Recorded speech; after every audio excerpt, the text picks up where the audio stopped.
and good evening. Welcome to the Overwatch Pacific Championship English broadcast. I'm Kevin Everett Walker, joined with me tonight, Dallas Easy Fighter, Matt, Smite, Ross. Welcome back, guys. Missed you, but here's something else we're going to have to look forward to tonight as well. Week 10, Day 2, SunSister back-to-back, Machi back-to-back, and Hong Kong Attitudes playing as well. Yeah. Well, if there's ever a time for SunSister to pick up a win, it's got to be tonight. I feel like I say this every night SunSister play a game, but this is one of the closest teams to them in the standings, but Fireball have shown a massive improvement lately, putting themselves even further away from SunSister. Yeah, really excited to see, obviously, the moves that Fireball have made to really take that next step in their tournament hopes, really keeping themselves out of that relegation spot there. But the big one tonight for me is definitely seeing how Hong Kong Attitude are going to be stepping up. And speaking of changes that Fireball have made moving forward, Zelfix currently on the bench. T-Watt is their new tank player, and they've moved Rocket back onto support as well. So couple changes directly on that Fireball side. We are now seeing those effects come into play. You're right, avoiding relegation. Unfortunately, though, SunSister, they're at the bottom of the table. They're the ones that massively at risk. Couple words now from the two sides as well, which I'll be translating over.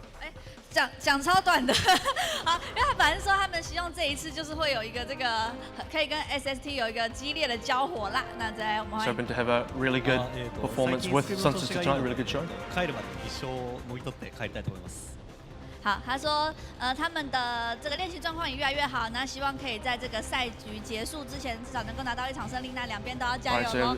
那我马上把画面 on 交 the 给我 left 们 as well 专 from 业的分析 Zipman on 派。 SunSister saying, look, we've been practicing really hard. We've shown a lot of improvements through practice, so we hope to be able to get ourselves a win on the board before the end of the season. So there it is. And it's something I definitely agree with, right? Like SunSister have been improving. Every team has been improving, but unfortunately for them, every other team has been improving much, much more. And one of the teams at the top of the list of improvements has got to be Fireball, right? They've been improving so much. Their results have been a whole lot better. They're actually contesting some of the teams much further above them in the standings as well.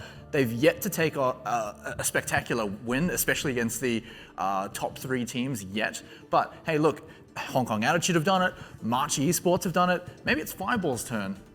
Well, the things that really, I guess, that I really like to see is, it's better late than never that they've sort of looked into their lineup here, made some changes, and at least, going into Season 2, they might have, a little bit more to work with. They've obviously seen Zelfix, wasn't the strongest player for them there, and, at least this is going to maybe give them a lot to look forward to in the future. I think you sort of nailed it there as well, the Season 2 comments, because these are the teams, the top 6 teams from the Season 1 will be automatically qualified into Season 2, and Fireball at that number 6 spot currently, Detonator are the only team chasing them, but at the rate that Fireball are moving along for the rest of this, the round robin, I mean, it's unlikely that Fireball will drop out into that relegation. Even if they did, I'm sort of half confident in there that I'd be able to believe Fireball can make it out of relegations anyway. So, hopes for the next season is definitely on the cards for Fireball. For Fireball, tonight is definitely just about picking up some expected wins, because for them to stay in at least that 6th place spot, they do need to pick up these expected wins. And like you said, it's very unlikely that they're going to drop down into 7th place. I think it's actually impossible to be in 8th place for them as well. So right now, it is, for the rest of the round robin, just picking up these expected wins. Yeah, look, try and take some games off those top 3 teams. Get any upset that you possibly can. But tonight especially, it is just beating SunSister, who are the bottom of the table right now. You're expected to win. Well, if, SunSister do have a chance at picking themselves up a match, it's surely against Fireball. Coming up against Machi, I think they're going to have a bit of a harder job, coming up against Machi, who definitely have looked even better than Fireball in regards to improving. It's one of those teams that is currently fighting in the sort of middle of the pack against Hong Kong Attitude. So that match against, Machi versus Hong Kong Attitude will be very important to watch as well. But starting things off here, SunSister versus Fireball. SunSister will be in that home position. That means they get map picks 1, 3, and 5 for Control, Assault, and the final hybrid. Fireball get the home pick, Fireball get the away pick, and they get to choose the hybrid and the escort as well as the starting sides on those 2 maps. And for SunSister, this is an important game, not just to try and pick up a win, but now moving into the relegation sort of period where they're pretty much guaranteed to be in that. They've said themselves, they're still improving. They're still got a lot to, I guess, prove throughout the rest of the tournament, but they're moving into relegations as well. How much is that going to be able to come through to save themselves and guarantee them a spot in the next season?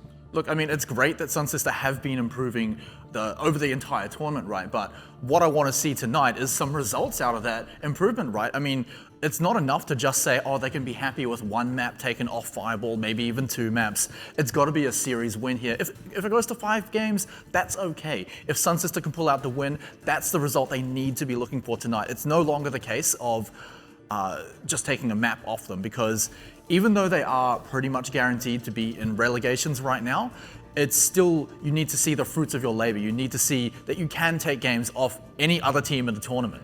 Yeah, I think you bring up a really good point there as well, because they definitely need, I feel, that confidence, going into the relegation sort of matchups there, because we don't know what other teams, the sort of skill level that they're going to be coming up against. And, finishing this season 1 on 0 wins, then going into relegation and not really feeling too good about, making improvements or anything along those lines. If you get whooped in relegation as well, that's, I'd say, a pretty disastrous sort of run for SunSister.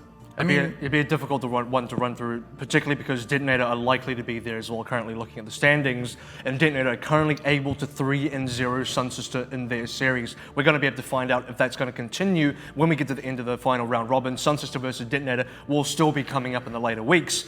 It's the second last match of the exactly. round. So that's going to be an important one too, because SunSister, to get out of relegations, they have to be able to come top 2 in a group of 8 teams, or top 1 in a group of 4, and then top 2 overall amongst 8 teams, and they will be competing against Detonator Gold also. The one thing that they can take into that, even if they do move into the relegation tournament with 0 wins, that's not fantastic. You obviously want to do better than that, but they will have 10, 11 weeks of experience throughout the entire tournament that they can take into the relegation. Right, well, this is now the 2 teams lining up head to head. We're going to get into a little bit more detail for each player as we go through the sort of flybys here. Going to start things off with Night Owl and SunSister. The captain himself and SunSister, I'm actually interested to see what sort of improvements they have actually made since the last time we saw them. I know every time SunSister actually come on, they're able to say, look, we're looking a little bit better, we're feeling a little bit better. And I would agree they do look a bit better, but every other team, like you've said, Smite, has also moved forward. I've got to say, though, it's still going to be a very rough matchup for them. Fireball are very, very much expected to win here.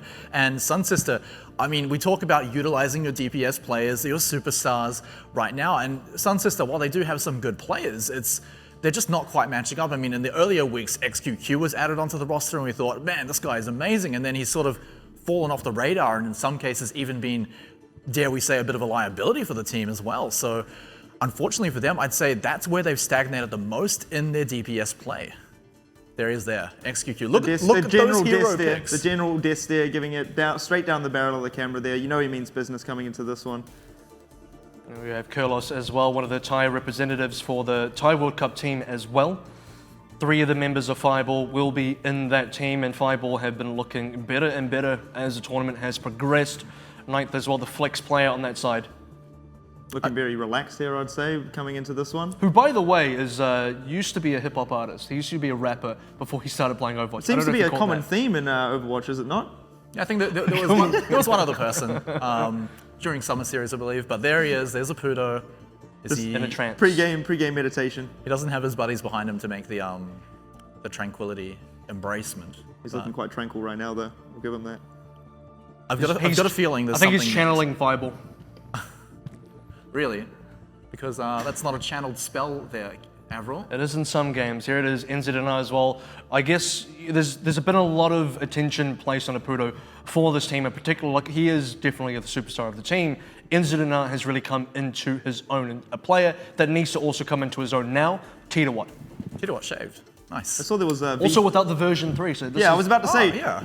I saw the V3 there. I was about to ask what happened to V1 and V2, but he's obviously the so is this the new and improved version. The new and improved version. This is the factory version that actually goes out to stores, so it doesn't have the version on it.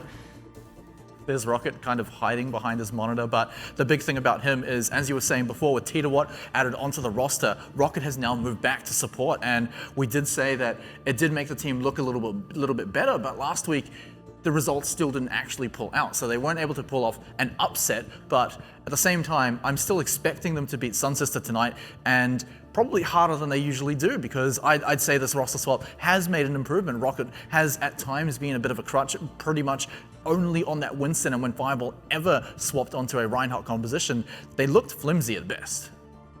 I'm going to have to reserve a bit of judgment for the roster swap just for now, because I think we need to see a few more games and matches of Fireball to really be able to say this roster swap has worked or it has not. And I think in the long run, on paper, it should, because you are, what I assume, bringing in a main tank player that can play both those tanks roles and putting Rocket back onto his preferred pick. Speaking of picks, SunSister are going to start things off on Nepal. So here's the thing about SunSister being on the home side in this matchup. I feel it's a bit of an advantage that's not really there, because you get the first pick on control, but I've got to say Fireball are pretty good, at least against SunSister, on all of the control maps. So I feel like they don't really have an advantage here. They can't pick a map that Fireball are going to do badly against them on, and so really their biggest advantage is picking a control map that they are good on. They don't really get the advantage of trying to find a weak map for Fireball.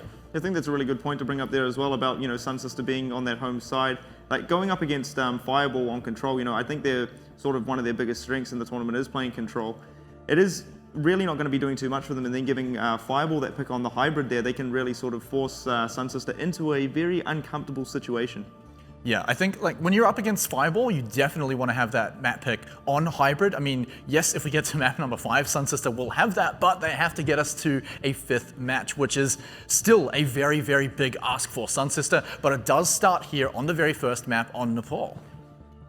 It's going to be an interesting one to A, have a look at how far SunSister have come, and B, to really see if this roster swap and the new changes for Fireball are going to be able to come into place. But I am going to now hand you over to our two casters, Easy and Smite. Gentlemen, I will see you after this match.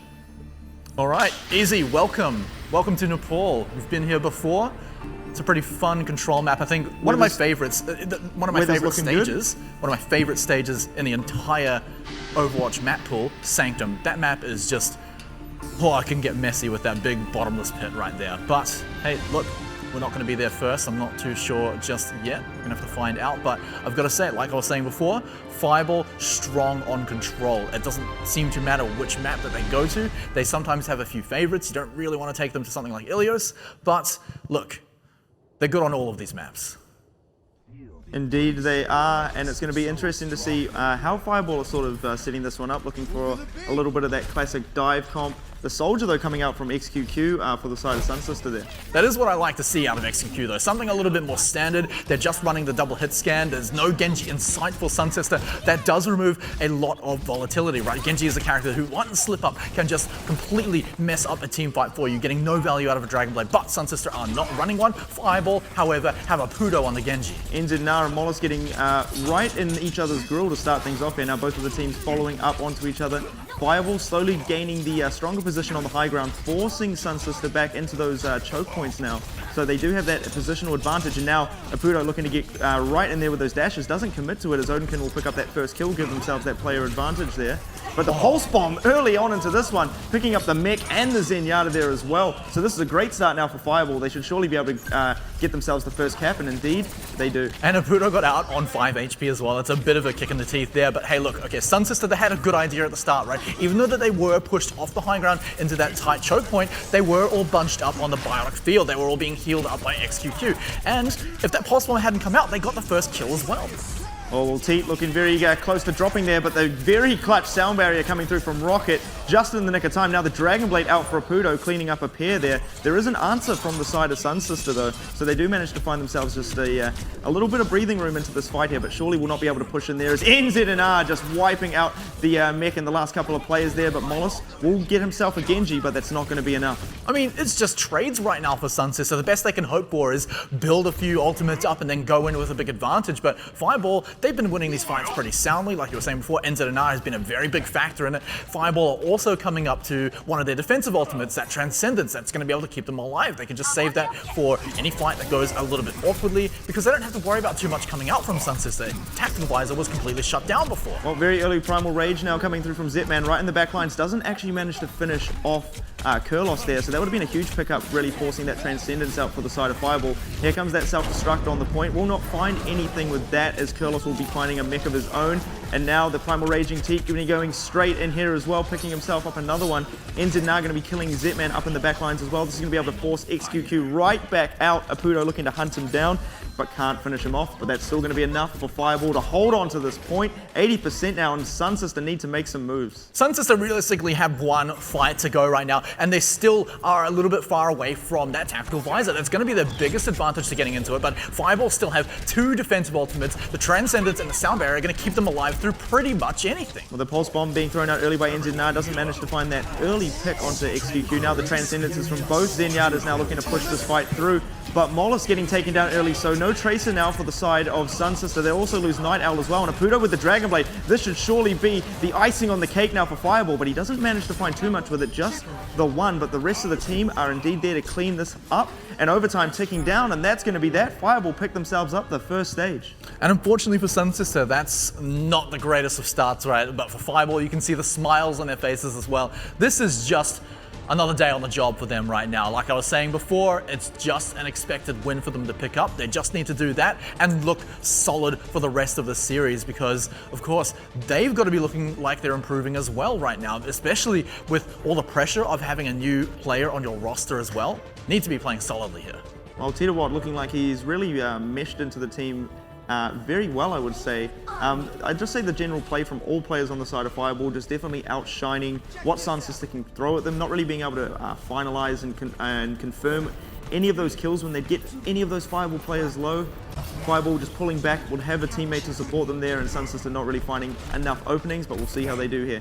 Yeah, I mean, there's definitely a few openings you can find on Sanctum here, but I think the biggest thing is to just compare the players to each other, right? Mollis is just not getting any pulse bombs, barely any kills compared to NZNR, who was just killing members of SunSister left, right, and center like that. NZNR picking up that early kill onto Mollis all by himself as well, and then picking up a second onto Zetman. So this is a very fast victory coming through from Fireball in this early engagement there, stopping Mollis from getting into that health pack room, and now XQQ taking out Staggered off the back of that on top. And this is one of the harder rooms to break through as well for SunSister. They're going to be held at this choke point here, which is great for them because remember, NZNR has been getting a lot of pulse bombs lately. He's almost got his very first one. Not quite as quick as the first stage, but hey, look, it'll do, right? And look at SunSister's ultimates as well. They're still just getting caught in the choke point as well. They are just constantly on the back foot, and this is one of the worst stages to be on the back foot. And there's the Pulse Bomb coming through from NZ to take out XQQ again, and that is such an integral piece of their offense. Mollis not being able to close the gap quick enough, almost getting taken out again by NZ, managing to read him like a book right now, looking to close on in, and Ted is always actually there. He's actually such a great addition, I feel, on this Winston. I definitely enjoy watching the way that he just moves in with the divers like a good Winston should, always making sure he's got that consistent trickle of damage coming in so that NZNR or Apudo can just finish them off. And speaking of finishing off some players, that Dragon Blade is ready to go, and like we've been saying, SunSister in a tight and closed space, that's great for the swings of the Dragon Blade. Well, just past 50% now, and Fireball still looking very in control, ultimate advantage. But they do let SunSister through that initial choke point, but not letting them round the second corner here. Fireball looking to set themselves up with a nice sandwich technique right now, looking to really force the fight on top of SunSister here. SunSister not really finding any room here. Here comes the tactical visor, getting eaten quite a bit here. They do commit the sound barrier as well on top of Fireball. Full deck of cards almost in the bank there. The Transcendence being used from Kurlos, now the Dragon Blade from Apudo. Can't find anything with it, but NZ now will take Zetman down and a mech on top of that too. Nice rocket there actually to finish off Rocket, funnily enough. So a little bit of room now for SunSister to work their way into this. Unfortunately, this is like the best fight SunSister have actually had all game, but look at how terribly it went for them as well. Apudo finding not very much with his Dragon Blade, but because SunSister was so intently focused on dealing with Apudo, NZNR was just running rampant, getting kill after kill after kill. Well, 9 dropping the self-destruct right onto the point, going to be finding Zetman early on into this one. Now Titawat and Apudo right in the front lines, all over Elu here, forcing him back into the rest of the team. Self-destruct for the side of SunSister, doesn't find anything, but already 3 players down, make that 4 as Rocket is going to be picking up Mollis as well. NZ very uncontested now, just laying into the last few members here, just baiting us with a little drop off the edge there. And Fireball pick themselves up Sanctum 100-0, also leading this one 2-0. Wow, easy. I don't think we're quite seeing the improvement out of SunSister as much as we were hoping to see, right? But Fireball are just, they're doing pretty much everything correctly, but there's still a few things here and there. Like for example, the big one, the obvious one was Apudo finding basically nothing with his Dragon Blade straight into a Transcendence. But look, that does just happen sometimes. But you've got to say, like, if this was against a team much above Fireball in the standings, they could have been punished for that. Well, props to Titawatt V3. I'd hate to see V4 coming out now. Has sort of been all over the SunSister side. XQQ still sticking on the Soldier, but Odin Kun going to be bringing out the Genji, it looks like. Oh, bringing out the triple DPS here, and I'm hesitant to agree here, but the things that it can bring out is just the fact that right now XQQ is dying a lot. He's being targeted very, very heavily by every diving hero on Fireball right now, so adding some more damage into it may mean SunSister might be able to actually pick up some kills during these fights. And you know the best counter for Dive is Dive even more, so... Or Diva. Or Diva. But yes, they are not running a Diva for themselves right now, so could be the change that they were looking for the side of SunSister. But again, they are looking a little bit split up here as Zetman's going to be actually able to find that first kill, but ends in answering back now. Odin Kun finding Apudo. This is the best opening now that SunSister could have asked for. Fireball do manage to gain the cap, but now they do have that player advantage. Or the Pulse Bomb narrowly escaping with his life there, nearly picking that one up. And XQQ taking down Rocket and the Mech of Ninth as well. This is surely going to be SunSister recapping off the back of these early kills here. Adenkin pulling out the Genji, and look at the results as well. The triple DPS clearly working. Now SunSister did drop the point during that, which actually gave a sizable chunk of percentage over to Fireball there. So that's a mistake that really shouldn't have happened, but they have set themselves up on the point. They've got a sound barrier to keep themselves safe, and they are coming up to Tactical Visor, which is enough to shut down Apudo. But look at this. Up on the high ground, they're almost getting right into that flanking position, but XQQ all over him there, has the support as well, catches Apudo for that aggression. Mollis throwing out that Pulse Bomb on top of that, picking up Kurlos, and Odin Kun now being able to pick up Titawatt on top. Look at this here, NZ managing to get himself up into a flanking position, should be able to contest the point here, but won't be able to do too much as he's all by himself, and there's no one else to help him out. Pretty much just building ultimate charge there for himself, which is definitely a great thing to do, right? We've been seeing him picking up great pulse bombs, but he picks up a Helix Rocket to the face. Oh, Tactical Visor now being used by XQQ here, as the players from Fireball are split up completely. They also commit the Dragon Blade into this and a sound barrier, so I feel like they didn't need to use as much as they just did then, as they picked up that really early kill onto NZ. But indeed, still coming out on top, still holding the point down, just passing 50%. Oh, look, it's okay to divvy up a few ultimates, but that was two of your DPS ults as well, because Dragon Blade was thrown in there too, and Fireball, that was a fight where they didn't commit anything at all. So that was SunSister saying, hey, look, we're going to commit ultimates. Fireball, happy to just save them up, and look at the results. Now they want to break it down, but the Transcendence, the saving grace now for the side of SunSister. The Pulse Bomb does pick that kill up onto XQQ, so good start there. There was a great little bit of counterplay coming up from the side of SunSister, but can they recover? Apudo going to be all over Odin Kun's Genji right now, looking to get himself out alive, cannot at all, as NZ picking himself up a double out on the back lines there, and this is Fireball answering back, as SunSister will be able to probably secure themselves about 87%. I mean, that's a pretty good result for SunSister right now, and because Fireball only sitting at 20%, SunSister do have time to do basically what Fireball did. Just save up your ultimates, come in with a whole lot. The reason SunSister lost that fight was, while they used a lot of their defensive ultimates, that's great, they were able to survive out. Once they ran out, they had no damage. They didn't have enough to take down Fireball with DPS ults of their own, and in fact, XQQ dying at the start as well. Oh, now Odin Kun caught out of position, gets taken in out by the combo of NZ and Apudo, and this is going to be disaster surely for SunSister as Night Owl falls on top of this one. This should be Zetman dropping as well as he gets caught out of position. There is going to be Mollis there to try and help them out. Did have the Pulse Bomb in hand, but good and smart play to not commit it right into that. I mean, they've got to be saving up absolutely everything right here, because when you're going for eco pushes, yeah, okay, you're likely to lose those team fights, sure, but when they're lost so one-sidedly like that, Fireball are just building up ults of their own anyway, and they didn't commit a huge amount of ults anyway. The big thing for SunSister is that Fireball are still on the way to the rest of their ultimates. It's really only NZ with that Pulse Bomb, but he has got great results with it before.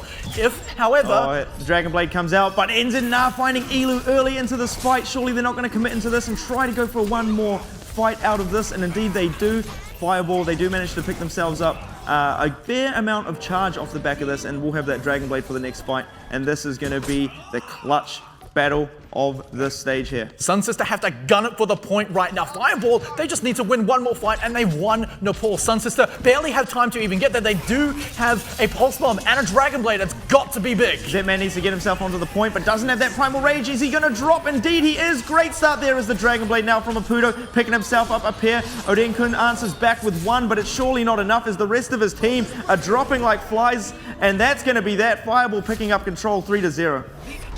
Oh boy.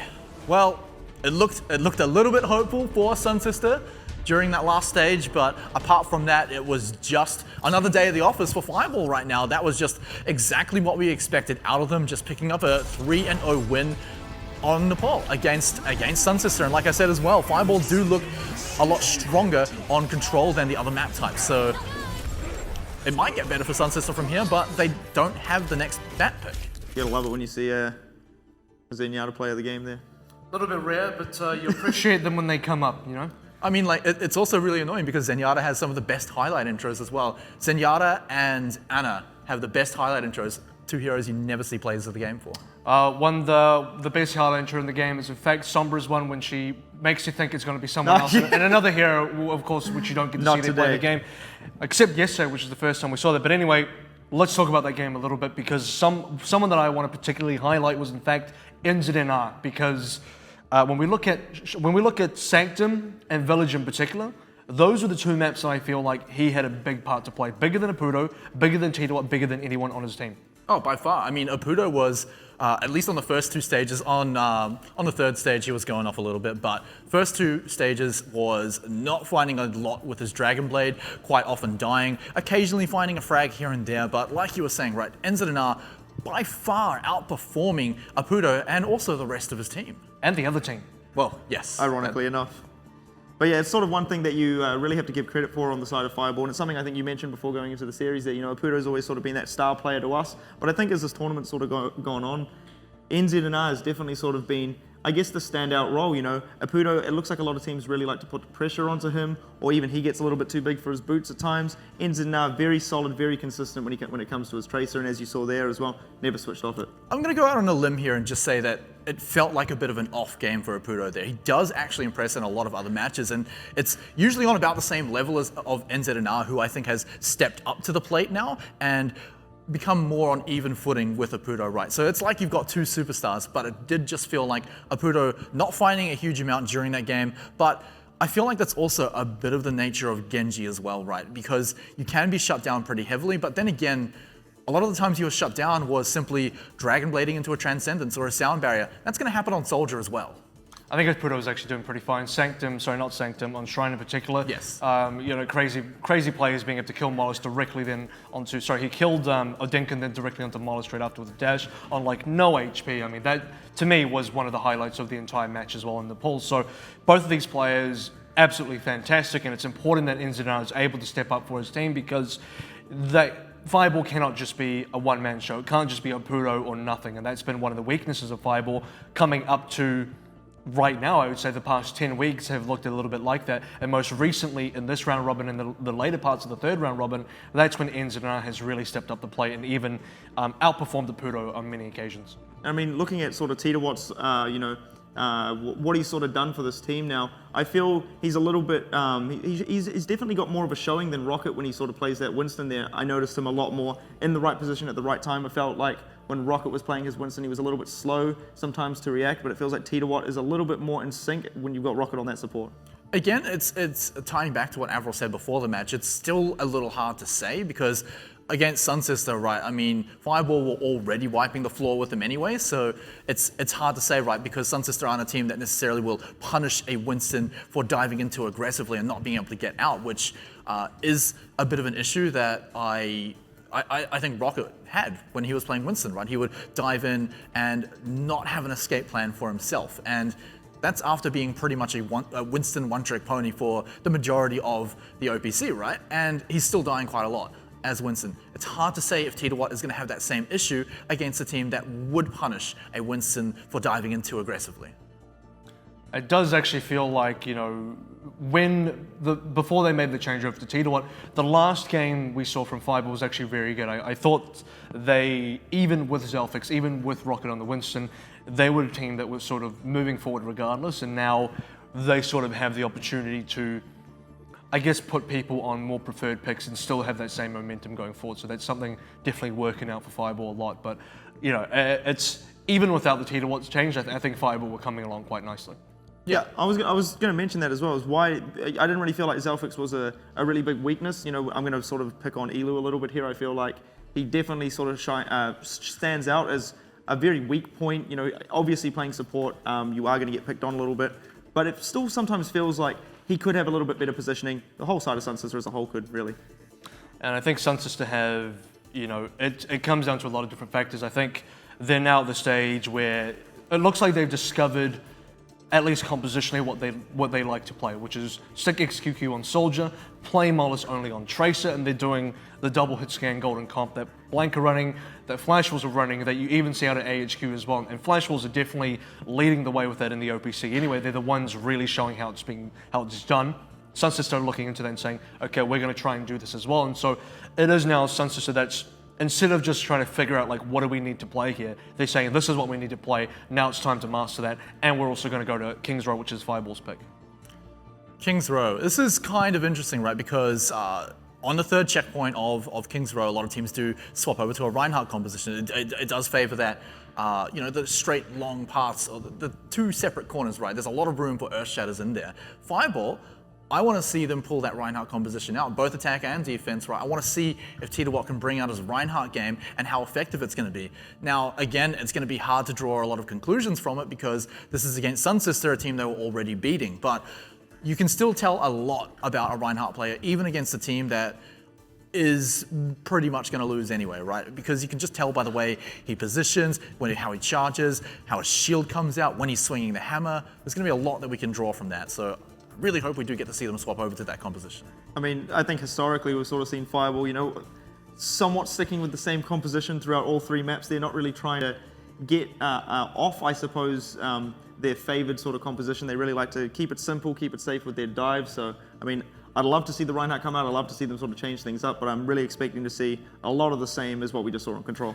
And that's the other thing for Fireball as well. They need to be able to show that they can play something other than a Puto Genji, other than, I mean, Incident and Tracer, you can just kind of... Solid. Can just do that the entire time now, but can you play a Soldier? Can you still do a Puto Soldier? Is that going to be effective? Are you going to be able to put Tita Watt onto Reinhardt, or did you were just recruited a Winston main for your team and you can't play Reinhardt at all, which is, by the way, a problem that Fireball originally had, which you'd expect them to be able to now fix, bringing on a main tank player, so that's important. Well, I mean, recently, even before Tita Watt joined the roster, they were actually swapping, even first point, they were running Reinhardt on defense, and then they'd swap up for Streets phase, and then third phase, they'd go back. It felt a little bit awkward because you lose a lot of momentum, especially if first point is a little bit even.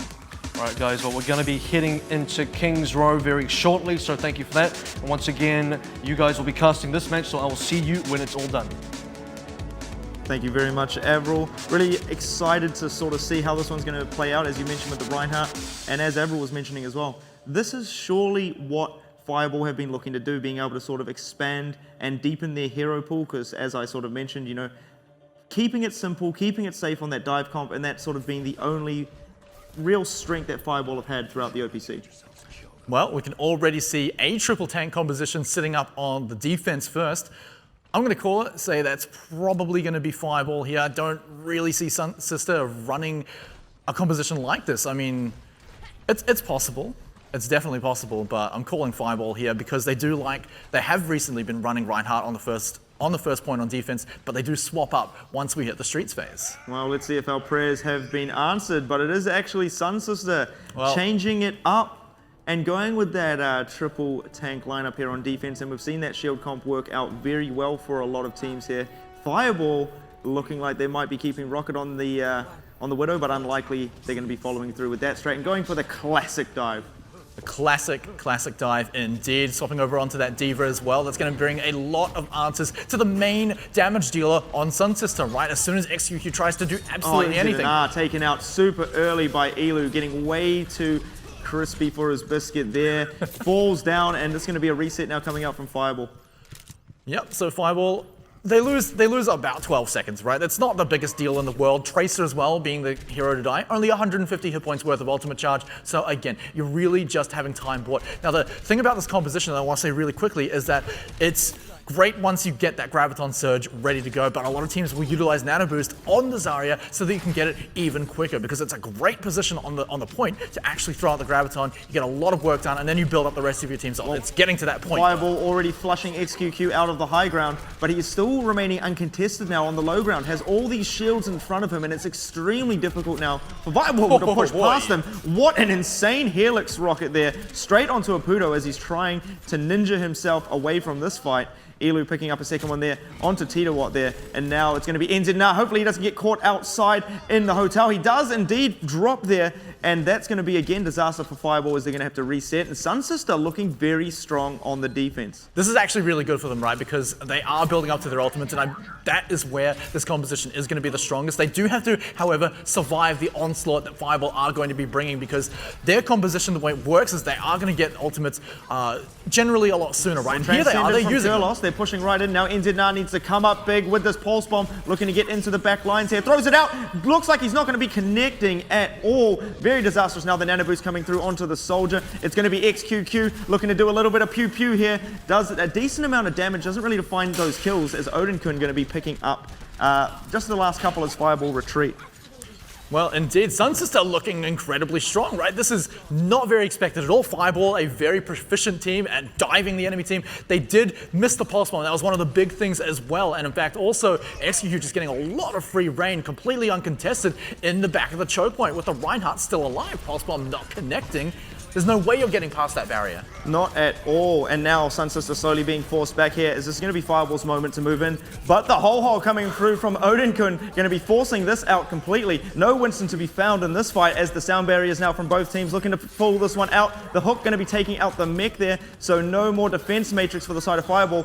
Pulse bomb being thrown out there, does manage to pick up Elu, so here's a good start, but the Graviton Surge answers right back for the side of SunSister. They're all over this one. Apudo not committing the Dragon Blade, and smartly so. Adenkin just channeling his inner Widowmaker on this Roadhog. One shot, one kill, as they're all stuck in that Graviton Surge, cleaning them up. It would have been great, oh, a good hook there, but it would have been great if SunSister could have held onto the Graviton Surge, but regardless, it actually built up half of Adenkin's ultimate, so they did still get some value out of it. They did still hold on to the point, and now Fireball have got less than a minute to go. Apudo still holding on to that Dragon Blade. Yeah, and there is that Nano Visor as well for the side of SunSister, so still have moves to work with, tools in the kit here. Apudo committing the Dragon Blade, needs to find this kill onto Elu, and again, caught out of position. That's a good start. XQQ taken out of this one as well. Didn't commit the tactical visor though, so if the rest of SunSister can manage to hold on to this and get themselves back, they surely should be able to hold it off. The self-destruct now coming through from 9th, doesn't pick up anything with that. They do have this Transcendence to work with, great.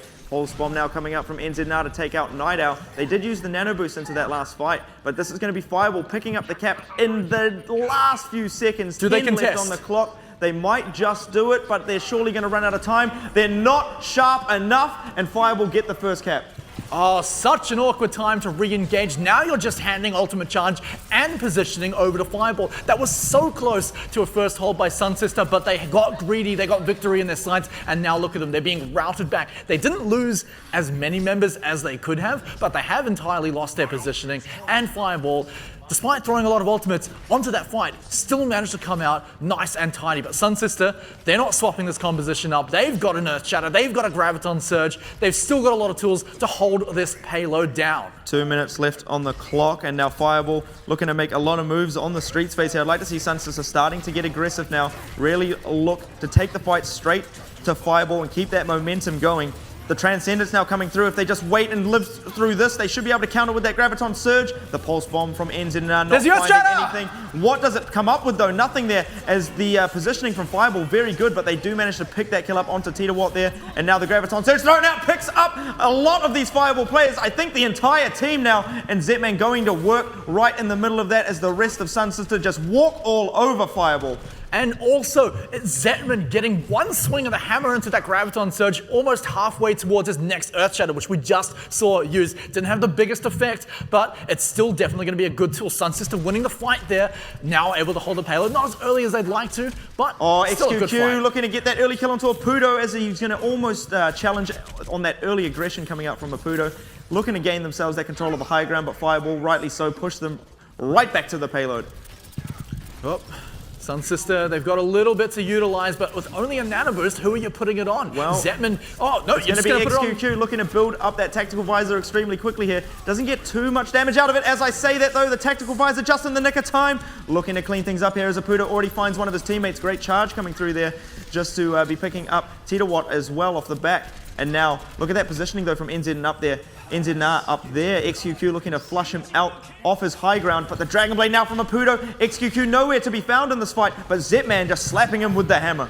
And Apudo, yeah, like you said, just getting shut down. Now Zetman, he's got the Earth Shatter. Earth Shatter comes through and it lands. Great charge there to take Kurlos out on top of this. Looking to swing that hammer around, finding some wax onto on Rocket as well, taking him out there. The sound barrier now for the side of SunSister looking to push themselves through. NZ uncontested up in the back lines, but the rest of his frontline team are getting taken out. Overtime ticking down, and Fireball not looking good to push this one onto checkpoint number 2, but we'll see as the fight continues on. Fireball's reserves have run dry. They've got no ultimates to go, and SunSister, they've still got self-destruct. And there's the Graviton right through the middle. The self-destruct will be able to pick up Rocket. A lot committed to pick up that one kill there, but with one support down for the side of Fireball, things are looking grim as the fully charged Mollis just working through here. Has that nano boost as well. Give me the boost, he says, and he gets right in there, cleaning up these last few Fireball players now. Overtime ticking down, and SunSister with an amazing performance here on Kings Row, hold it in the streets phase. Not gonna lie, Easy, that was not the match that I expected to see on Kings Row. SunSister very, very close to first holding Fireball on Kings Road. This is Fireball's map pick. They were throwing themselves at a brick wall for the longest time, but just in the final hour, they cap out that first point. And let's not forget, SunSister made a pretty crucial mistake at re-engaging on the point, trying to save it at the last second, and instead just ended up giving up positioning and ult charge as Fireball capped it anyway. Imagine if they just backed off and held the payload in the archway. I mean, imagine if they were just a split second quicker and managed to get that re-engage. I felt with the nano visor that they had in the pocket, might have actually been enough for them to really take it to Fireball. But again, a lot of ifs, buts, and maybes. But Fireball going to have to rethinking their play just now. But they could do themselves a brick wall on point number 1. Well, look, it's actually not a huge ask for Fireball to first hold SunSister. It's definitely something that they can do. But then again, if SunSister do at any point break through the first checkpoint, that's not a far distance through the street space to get to, right? That's 2 fight wins if you've got the momentum, 3 if you don't. And so SunSister, if they can just break through this first point, I definitely believe they've got it within themselves to get the payload that far. Most definitely, and I mean, we see the same composition actually coming out from the side of Fireball, so our prayers are not answered today. They are going to be running that dive comp on the defense as well, so nothing too different there. And I mean, if it works, but it didn't work out too well for them there on their offense. So another thing we've got to talk about whenever SunSister are in play is that sometimes they run some weird things, similar to Detonator as well, actually, but XQQ seems to be the master of that, but dropping down, it looks like, oh God.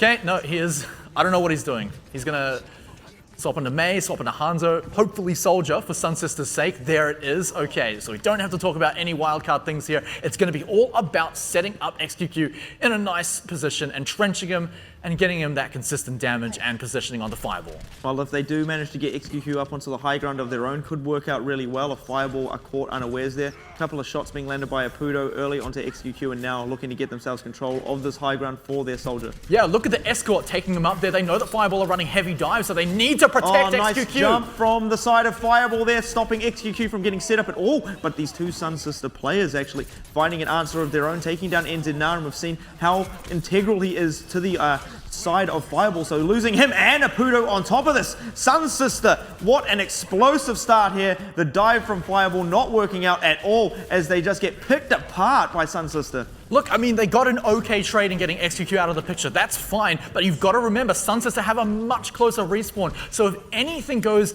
pear-shaped, even in the slightest, SunSister are still going to be able to get there. Very close to the cap now, SunSister, and indeed Fireball looking to recontest onto this point. Tita getting taken out. That's a good little bit for the side of SunSister now. And Apudo looking to do God's work here, managing to find that kill. On top does have a little bit of help in hand. The pulse bomb coming out will not be able to find too much with that. And SunSister grab themselves the cap. Very messy piece of offense there coming out from Fireball. Caputo's still, yeah, there he is. He's still somewhere around there holding onto that Dragon Blade. If they can take him out here, that's actually really huge because he's holding onto that Dragon Blade. And indeed, what is they execution? do. Yeah, but they take him out. That's no Dragon Blade for the re-engage that Fireball need to take this early fight. And look at him. He's trapped in the spawn room as well. This is deadly for Fireball right now. The payload is still trucking along. Oh, disaster for Fireball. Kurlos getting caught out there as well. And the tack visor in hand for XQQ. Look at the aggression now coming up from the side of SunSister. Not letting Fireball get any positioning here. And you gotta love to see it right now. Fireball on their own map pick here on Kings Row, getting the business end of SunSister's offense. They've got to be careful here. One wrong step, Fireball could come back in. Remember that Dragon Blade is still a thing. You can protect it with the Transcendence as well. This is where Fireball have to engage. Look at the payload. And Fireball do pick that early kill up onto Moller, so it's a good start. The Dragon Blade now from Apudo. Is he even going to need to commit it? Just in the nick of time, Fireball do commit. Here comes that tactical visor from XQQ. Who can he find in his sights? Double Transcendence and a self-destruct now being thrown in from 9th up the back. Now here comes the Dragon Blade. Double sound barrier being used there, but SunSister looking like they're slowly getting edged out now as Apudo picks himself up the DPS for the side of SunSister, and the rest should follow. Oh, SunSister moments away from victory there, but let's not forget, they capped the first checkpoint incredibly quickly. They've got more than 3.5 minutes to just re-engage, build up ultimates, go for that one big team fight to just win it all out here. Fireball, they still had to use a fair amount to win that team fight, but remember, SunSister were also throwing everything they had at that final team fight in an effort to win. Oh, NZ, this is going to be disastrous here. Throws the pulse bomb, catches nothing, should manage to escape with his life. He's actually managing to buy the team a lot of time here as he chases them all the way back to point 1 respawn. NZ does fall though to Molos as he hunts him down. So, I mean, they're basically running back from their own spawn, which is almost as far. But in any case, that is a pick SunSister can now use. NZ only just back up now. Here we go. SunSister, Molos going to be in the back lines there. The self-destruct though, taking out Elu as Kurlos going to find that kill onto Molos as he gets a little too aggressive without any support in hand. Fireball just holding on here. Fireball just playing so risky as well with NZ so far forward. That pulse bomb could have been amazing. It could have got several kills, but look at what could have happened if SunSister had engaged that properly, right? If they had just picked him up in the top room as well and just jumped onto the payload too. Disaster could have struck for Fireball. 7 kills with the pulse bomb, picking up the mech as well. You know, you'd love to see that there. Definitely the highlight reel play. And now let's see what SunSister can get done here. Still 2 minutes left on the clock. A lot of time to work with. Apudo though finding a pair up in the back lines now. The Transcendence being used by Kurlos there to push them through. And this is going to be no ground again made for the side of SunSister. Still just trying to bleed out some of these ultimates, I feel. I mean, trying to bleed out some ultimates, but they got, what, a Transcendence? Fireball still have Sound Barrier. You can throw that onto Apudo, and he'll just do the rest of the work for you. XQQ does have his Tactical Visor, but no defensive ults to go with it. Actually, no, they're going to have Transcendence. If they can keep him in that Transcendence, that should be enough for him to get enough damage done. But then again, you've got to consider the Diva as well. You've got to get 9th out of his mech. And what if NZNR just throws a Pulse Bomb on someone and kills them? And he's looking like he's about to get it done. Odenkin looking very hungry there, almost managing to absorb it if he threw it out. Nice read. Now there comes the Pulse Bomb, but the Transcendence going to be keeping them alive through the back of that. The Sound Barrier from the side of Fireball being used here. It looks like the Dragon Blade now on for Apudo, seeing what he can find with this, but it looks like he's not going to be able to get enough, as now SunSister forcing Fireball back around the corner here, and they should be able to make some movement on the payload, as they do have the player advantage. Fireball going to need to be able to come up with something big there here. It is. And the Pulse Bomb onto Apudo. That's not what they were looking for. Now Molos getting to really go to work up in these back lines. No amazing shots from Kurlos to be found this fight. And now SunSister cleaning them up, looking to get themselves this victory here on Kings Row. This is unbelievable stuff. Great stagger coming out from Tita. Is it enough though, as NZNR, the hopes and dreams of Fireball, looking to contest and keep this one alive. Can't find the kill. Where's the rest of the players? And that's going to be that. SunSister somehow, some way, picked themselves up Kings Row. over Fireball, and it was their pick as well. What an unbelievable King's Row as well. And just all the way back to the very first round to SunSister almost holding Fireball on that very first point. And that's where so much of it came from, right? Imagine if Fireball had 1 or 2 extra minutes on their push. They could have got the payload much further. And SunSister, they only barely got the payload that distance with, what, 4.5 minutes in the Streets phase? Imagine again if Fireball had held them up for maybe a minute longer on the first point. I mean, I'm still really... There was a lot of sort of misplay, I think, coming out from the side of Fireball throughout this here. SunSister just looking really tight and really composed throughout that. Ladies and gentlemen, we got ourselves a match, and that was super competitive. Right from the word go, that first defense from SunSister, we looked, okay, triple tank. Does this even look like SunSister? You were the one sort of questioning that yourselves, like, it's probably Fireball. No, it was SunSister that came out with that. It worked a wonder. They held in a pretty decent spot. One of you even said, look, they nearly held that first cap, and they probably could have had they gotten a split second quicker to actually get that contest. So, SunSister coming in super, super strong with a sort of different composition to what they've been showing so far, showing a little bit of, I guess, flexibility, and XQQ just staying on Soldier the entire time as well. What an insane Helix mid-air coming out. Yes. I mean, I almost wanted that to make the play of the game. That single kill. Just that one kill. It was straight after another kill, so there's potential for it to be in there. But it's almost like what we were asking to see out of Fireball. SunSister heard it and they thought we were asking them, so they brought it out instead. And I've got to say, I'm impressed, right? All 3 of the tank players did a fantastic job, right? Even Mollis on Zarya, yeah, no, like great work on that. But also I want to commend Odenkin on the Roadhog, right? Just walking around, literally clicking on people and killing them with one shot. That was during a Graviton surge. What he was doing quite well is he was shutting down 9th in particular, and every time he shuts down 9th, if you're Fireball, you're threatened by Graviton Surge as soon as that happens. So it's a good setup for the rest of the team because Odenkin is able to consistently kill 9th. You get a lot of breathing space for a guy like Mollis. And actually, if you're Mollis anyway, you're Zaya, you can sort of train down your beam to take down 9th as well. So there were good sort of options they were able to leverage against Fireball with what they had. And even that last, the Graviton Surge which we did see in the Streets phase as well, they were able to get it without having it eaten. They were making sure that the threats against their team were well managed. And I think sort of Apudo actually played himself quite a strong match throughout this here. I think NZNR was sort of the letdown for me into this sort of King's Row here. I feel like he was getting picked off quite a few too many times there. His pulse bombs being a little bit to be desired, I feel.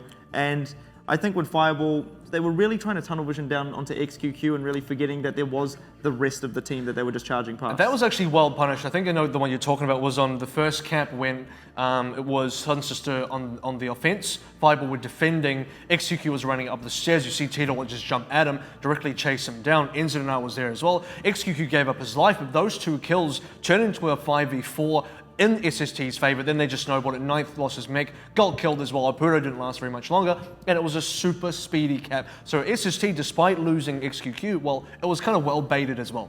Well, that's the thing as well, right? And this is also what we were talking about in regards to, how is Tito going to look on that Winston and diving into aggressive situations? That's a prime example.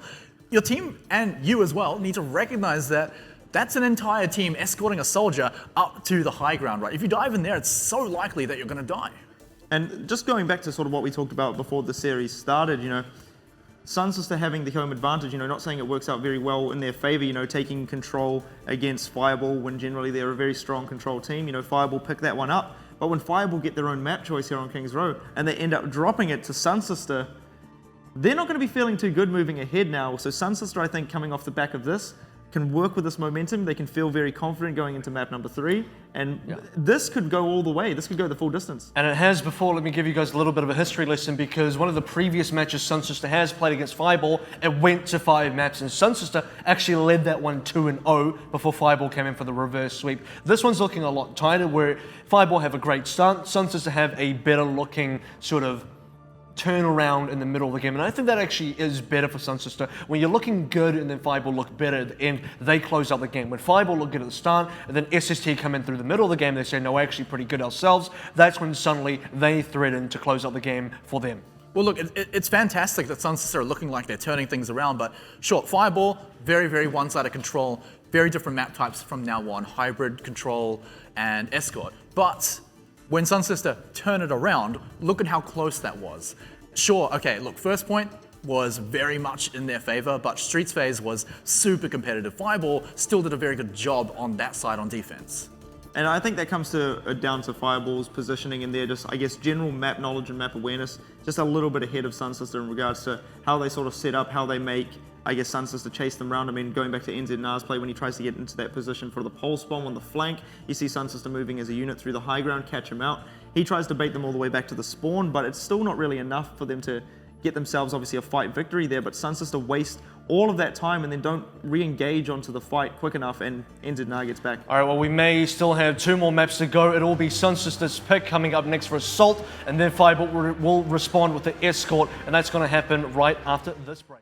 All right, thank you for sticking with us through that break. As we're about to head into map number 3, it's going to be Assault. It's going to be SunSister's pick, and they're going up against Fireball. 1-1 is the scoreline.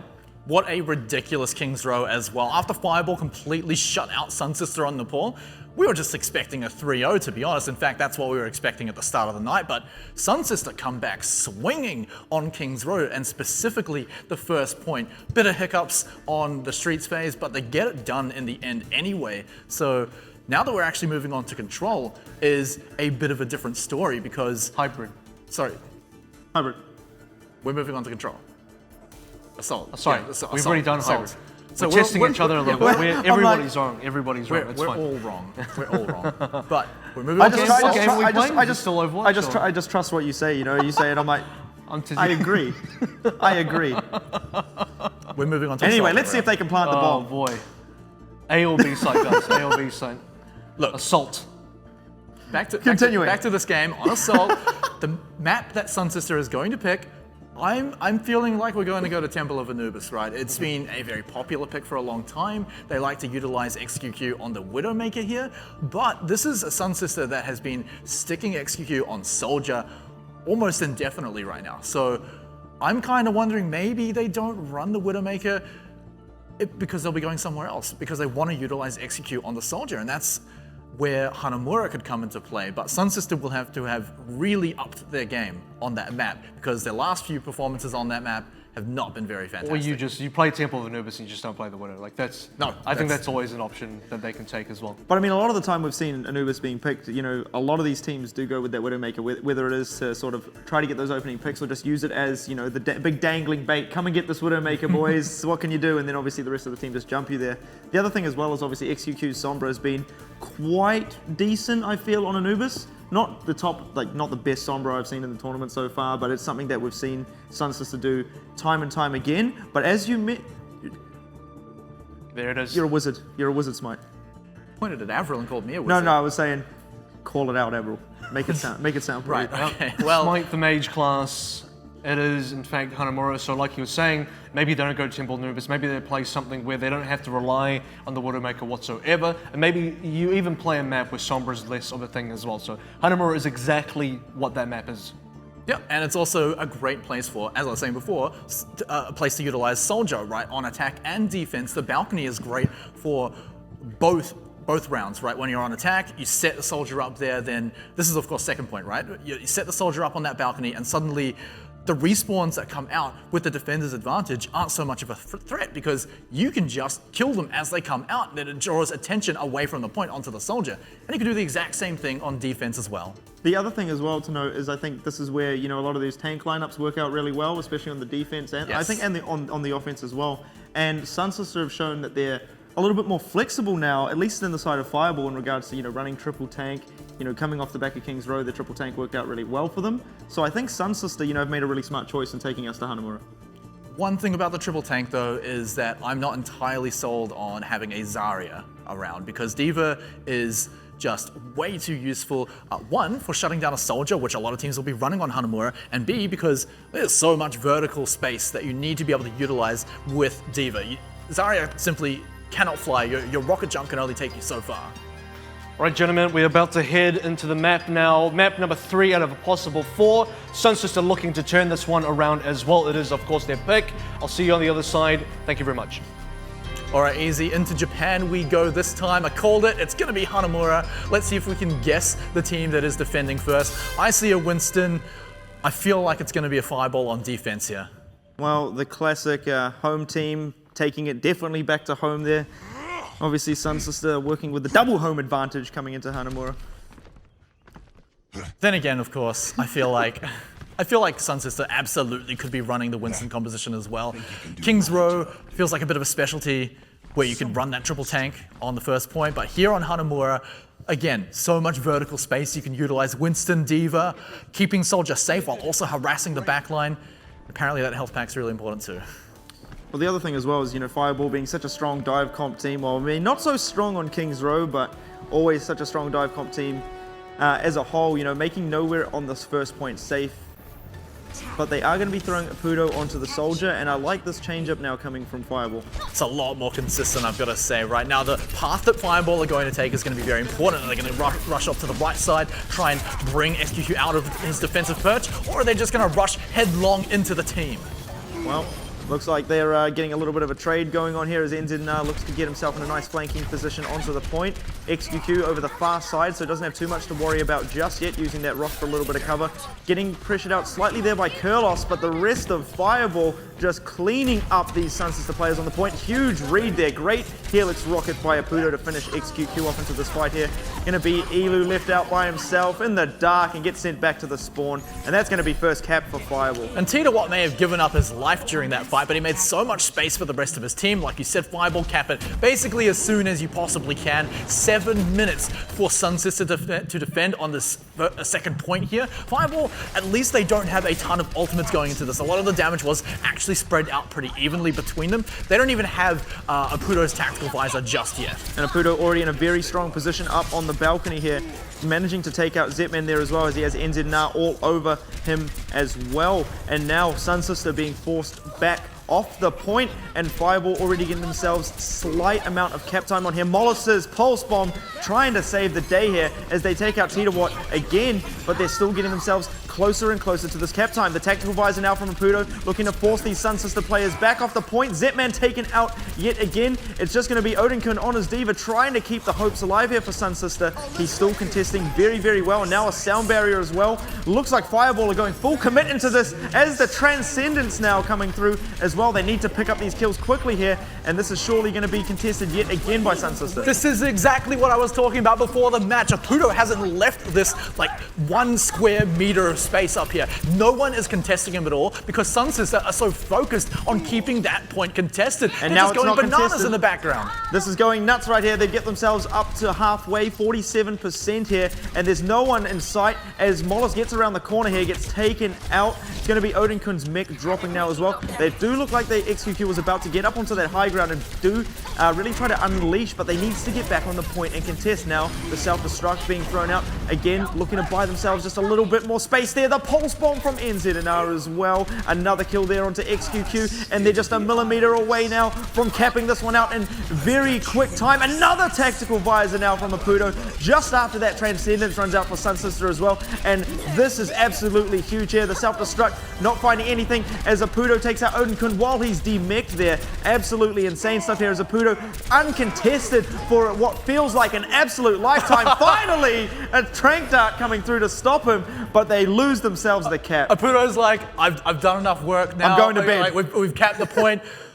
See you in the morning, fellas, because he did not have to move from that spot at all. In fact, I think we heard multiple times. Look, it looks like he. Oh, no, it was 9. Sorry, I was about to be like, look, he is actually sleeping. But no. Apudo is actually quite often just leaning really far back, looking like he's sleeping in his chair, but not today. He's focused. You could see how focused he was in not moving from the spot and just shooting everyone. That was just no contest at all for SunSister. But at the very least, they did buy themselves a bit of time with the contest, but that's kind of the expected result, right? Fireball are not too worried about that. They got a pretty quick double cap, and now it's still very likely that they can first hold SunSister right here. Well, Fireball answering back with what seems to be fire there. Not too happy about that King's Row performance, and a great piece of offense here on Hanamura. Now let's see if they can hold it down. And I feel like SunSister have definitely got their work cut out for them here on their offense. That's going to be a tall order to beat that piece of attack. So it's not a question about whether SunSister can cap this first point, because they absolutely have to. And then it's also not a question on how many fights it's going to take. They have to get it on the very first fight right now. They need as much time as possible to move on to that second point, right? They had a good performance on King's Row, but remember, that was the first point, right?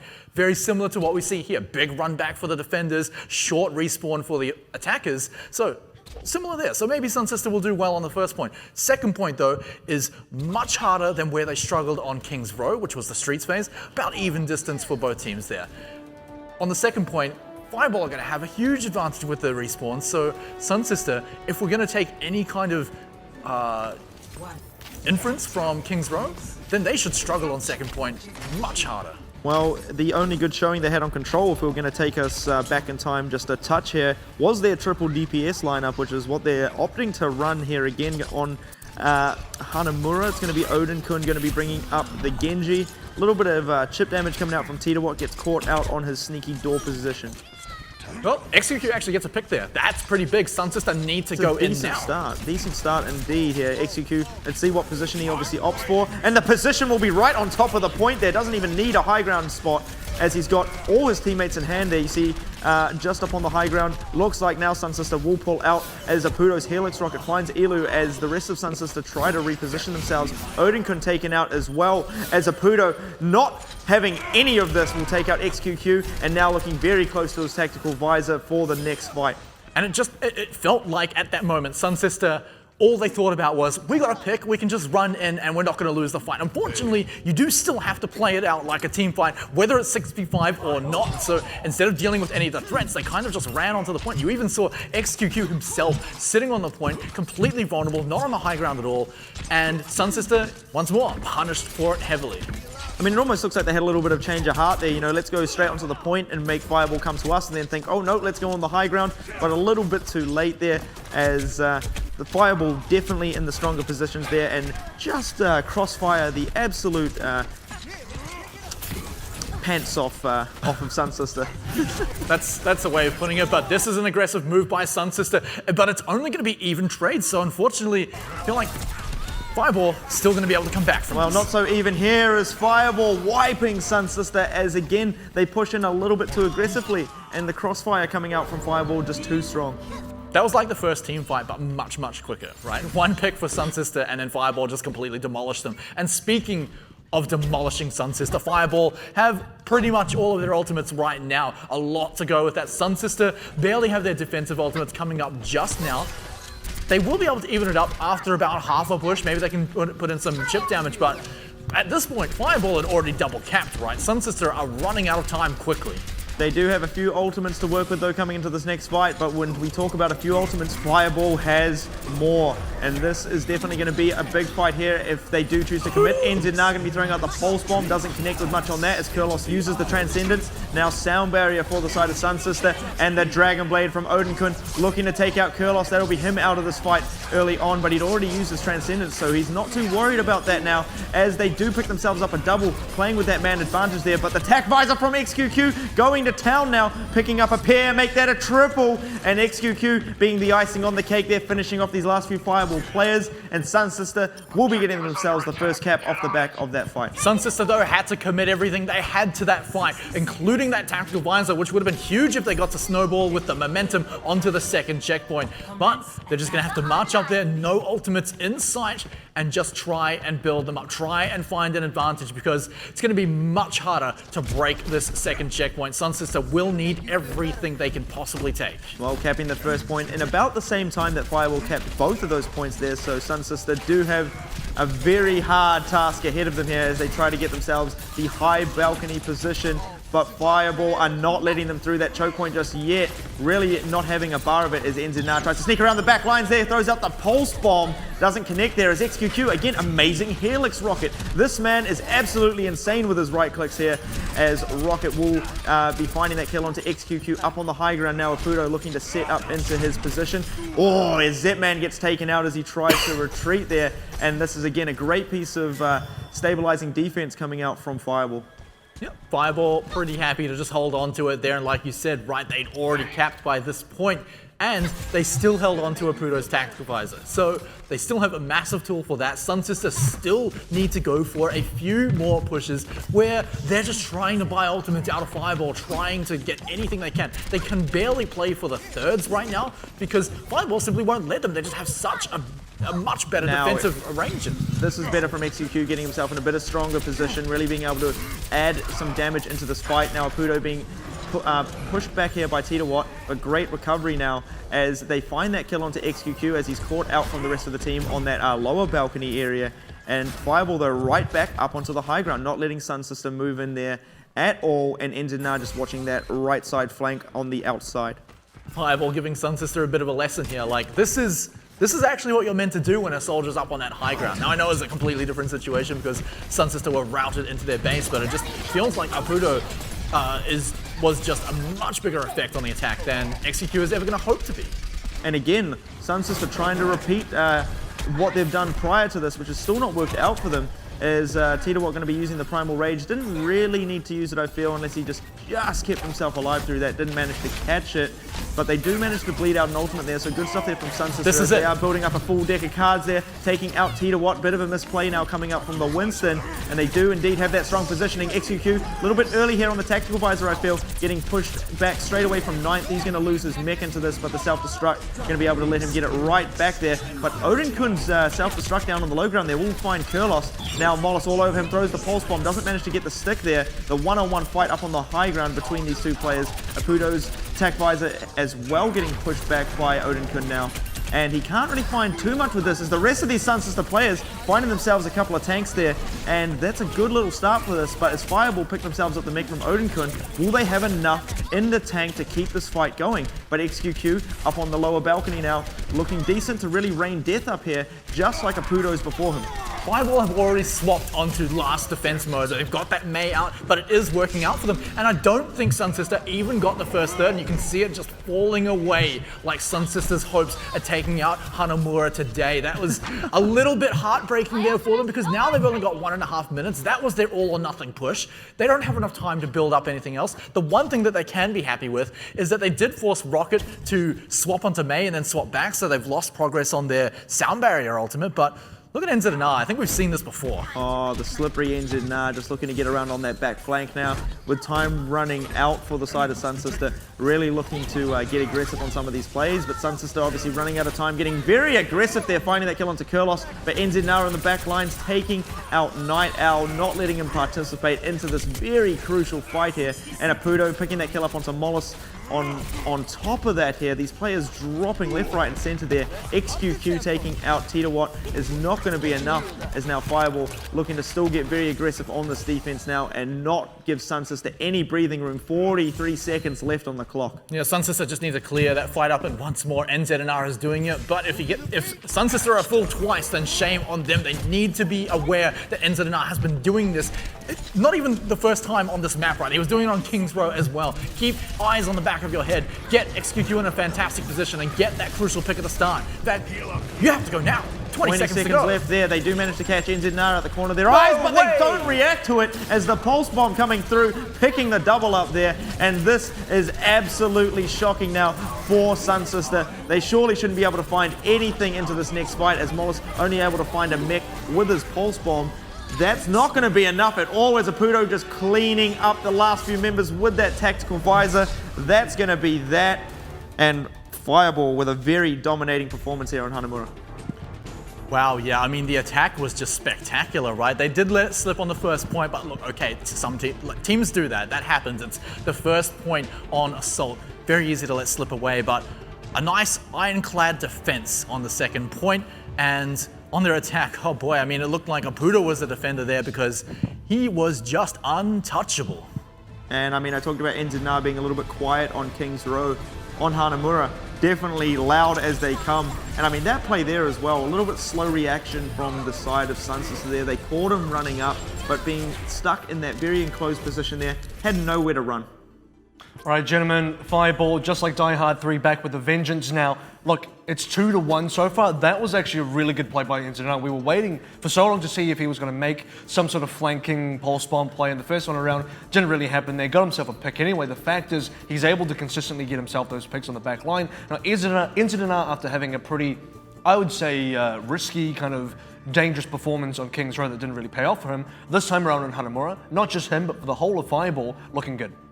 Yeah, and if you want to talk about risky, high reward plays, the other side of that is Apudo's Soldier, right? Just very consistent, gets the job done, no risk involved. You just stick him up on the high ground and he just gets so much value, and that's exactly what we saw, especially on attack. And I think for the side of SunSister there, they definitely have the skills that they needed, I suppose, going into that to really get those caps. But the thing was, I think that the decision making from them was just a little bit hit or miss there on that first sort of attack where they picked that first pickup, where they got that first kill, had their player advantage, then worked their way in and couldn't really decide if they wanted to get themselves the high ground or get onto the point there. Just the little things like that is what sort of seals the deal and allows Fireball to just pick them apart, I think. And Fireball had a very good first cap defense as well. It really took a long time for SunSister to break through that one. You see how much they struggled, multiple team wipes before they finally had a good commit off the back of a good tactical visor from XQQ nonetheless. But that cost them so much time. They weren't able to break through on that second cap due to having just lost a lot of the available attacking time, mostly on that first cap. Well, that's something actually that Smite mentioned in the match there as well, is that it wasn't just the attack visor, that was the last that was used, I think, from the side of SunSister. They committed, I think, almost That was all their ults. 5 or 6 ultimates, so they had obviously no momentum moving into point number 2, which was something they definitely needed, as they did take themselves quite a decent amount of time to get point number 1. And I think the difference as well for Fireball's attack, it's a bit of game of inches, right? When they went in, they had enough swing to just win the fight, just barely enough, so that they were keeping SunSister cornered in their base, and you could actually see the big contenders to come up and just mess with Apudo. D.Va, the Winston, they were all too busy trying to buy time on the point. And I need to remind you guys that this was before even a third had actually been captured. This is a moment where, as SunSister, you've got to weigh up. Do we give away a third and contest the Soldier, or do we just throw ourselves at the point and still hold on to that third? And I think that's a question they answered by just throwing themselves at the point. It bought them some time, but as we all saw what Apudo was able to do. Absolutely, and XQQ tried to challenge him from his own high ground, but it just wasn't good enough. They needed a little bit more. They had to be able to clean up the members on that cap and then move on to Apudo, or do it the other way around and maybe threaten to lose a bit of time and a bit of progress on the cap itself. They realistically got neither job done. Apudo had multiple tac visors in the middle of that, multiple ultimates coming out from all the players on the Fireball side, and just no good trades from SunSister, unfortunately. And they also didn't really go into any kind of last-second defense compositions either. I mean, we did see that come out from Fireball once, but nothing like a Mei, nothing like a Reaper, nothing like anything to buy time on the point, which it felt like that was almost what they were trying to do, instead of actually going for the win condition, which was, like you said, either clean up the guys on the point or clean up the Apudo. Well, that's what they were going for. They were going for to try and win the fight at the point, because once you start to go into the stall tactics, you're throwing away your ability to actually clean up players in favor of stalling out for as much time as possible. And when it's rather early on, which is Fireball running in with a lot of momentum and Fireball just carrying on with their momentum and snowballing through to cap the entire second point, it was SunSister still thinking, look, we can still beat these guys based on respawns, we just got to clean up the members on the actual point itself. That just didn't happen at the end of the day. Maybe towards the end you want to be able to start changing onto the stall characters, but definitely at the start you could see what they were trying to do, they just couldn't execute. I think that's also down to, again, what I mentioned earlier is about their sort of decision making as a whole, as a team. You know, even when it came to that point where they, you know, they sort of said, yeah, we can beat these guys, let's try to commit to that. There was no one that made that definitive call, okay, we need to stall now, things are not looking good. Once they got to 47% on the cap, I believe it was, on Fireball, they still managed to, you know, stall out with the D.Va, I think, for quite a while, and I think possibly the Tracer as well. And I think at that point, with the last few players respawning, they could have made that call, bring out a Mei, bring out anything at this point, you know, that can buy them a little bit more time, but instead they still commit to the same sort of lineup, which already wasn't working for them, and then obviously the results speak for themselves. I mean, unfortunately, that sort of play wouldn't have resulted in a different result for Fireball, right?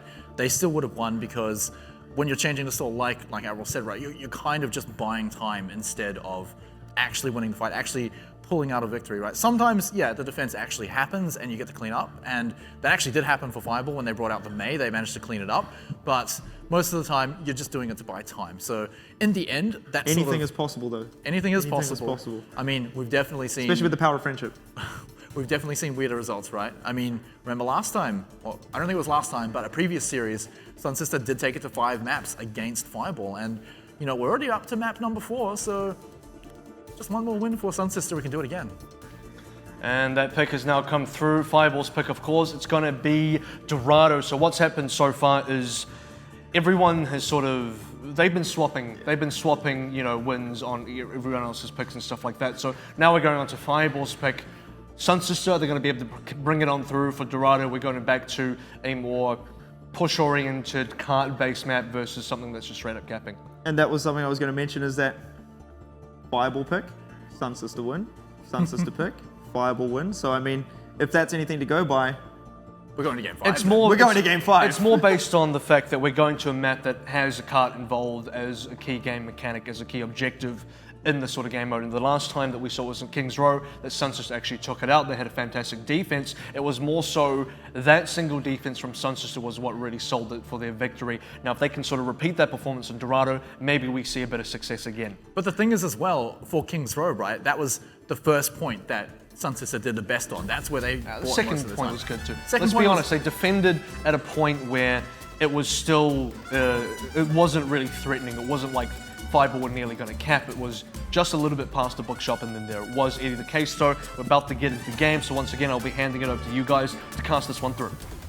Thank you very much, Avril. And I mean, this is, as we've talked about this in prior casts, the best soundtrack around. No, I'm still not agreeing with you, Easy. It's got to be Hollywood. It's got to be Hollywood. But unfortunately, we don't get to see that map as often as I'd like to. But then again, we don't very often go to a 4th map either. So Dorado it is, and I'll still give you, it's a second best soundtrack. Second best, you know, I'll take that one here. And just taking a look at the lineups here, I'm going to say that this is a SunSister triple tank tank defense coming through. Yeah, I mean, the Roadhog is just a little bit, it can be a bit funny to play on this map, right? The vertical mobility that comes out from Winston, from D.Va even, is not going to be there for Roadhog, right? If he's off that high ground, suddenly he's in a much more dangerous position and can't jump up and help his team. So we're going to expect SunSister to hold back, just fight at the archway, because again, when you're running triple tank, right, you want to get that brawl in that tight enclosed space where the attackers are going to be, they're going to be trying to dive your back line, but they're not going to be able to be on the payload. I do really like the defense coming out from SunSister. It's worked for them before. I feel like it can work for them again here, as Fireball going to be opting for that full dive composition that we've seen all the time coming out from them. Yep, no changes here for Fireball at all, basically, but SunSister, I love the flexibility that they're bringing, honestly. It's fantastic. Watch out for a Denkin as well, and this is something that Avril brought up before. Hooking a D.Va does shut down defense matrix. It just allows you to do so much more with it. That's a full-on second where your tactical visor is going to get a lot of value. Throw a nano boost into that, and you're going to kill someone in that second. Well, SunSister having to be very careful as Apudo trying to get himself over the high wall around the back. This is going to be Tita Watt starting to get things frisky up in the front lines here.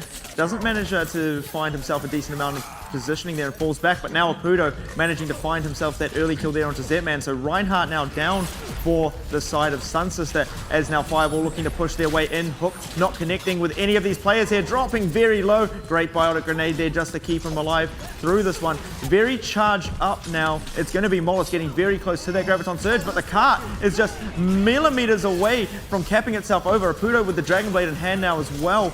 This is absolutely huge, as the sound barrier being committed now from Fireball. This is going to be all they needed here. Great first offense there, just probing at the side of SunSister, getting the initial pick there onto the Reinhardt and slamming it home.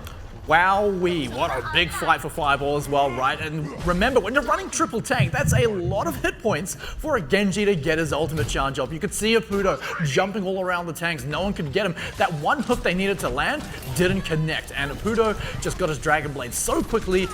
And the Reinhardt was already dead. That's another big thing. With no Zetman, SunSister couldn't hope to defend. And now you love the aggression coming out from Fireball, not letting SunSister get themselves set up at all. They're getting themselves a mech, so it's a decent start though, but losing the Reinhardt again early into this. And XQQ wasting the tactical visor here, doing a little bit of damage onto Knight's body. Odenkin going to be the one to finish him off. But SunSister, they will be able to stabilize themselves. A little bit of position here. The Graviton Surge coming up, but has it connected with enough of these players? It does pick up one, but the Transcendence managing to keep a lot of these Fireball players alive and healthy through this one, but it is going to be Kurlos getting caught out of position as he tries to get himself indoors. Well, look, that's a 1-for-1 trade in terms of ultimates as well. SunSister stabilize on the point too, and also you're still damaging people through that Transcendence anyway. You're still building up your ult charge too. NZNR on the backlines once more. He's going to be looking for those cheeky pulse bombs. We saw a massive one on Hanamura. If you can find another one, that's going to be fantastic, but you have to go around a few stairwells to actually get up to where SunSister are defending as Tracer. Apudo looking to get pressure right on top of XQQ. Look at that timing from NZNR, but XQQ is way too good and manages to take out both of them there. Great reaction coming out from him. Now the tank's trying to pressure him through. The sound barrier for SunSister doesn't connect with XQQ, so he's almost been able to get taken out there by 9th.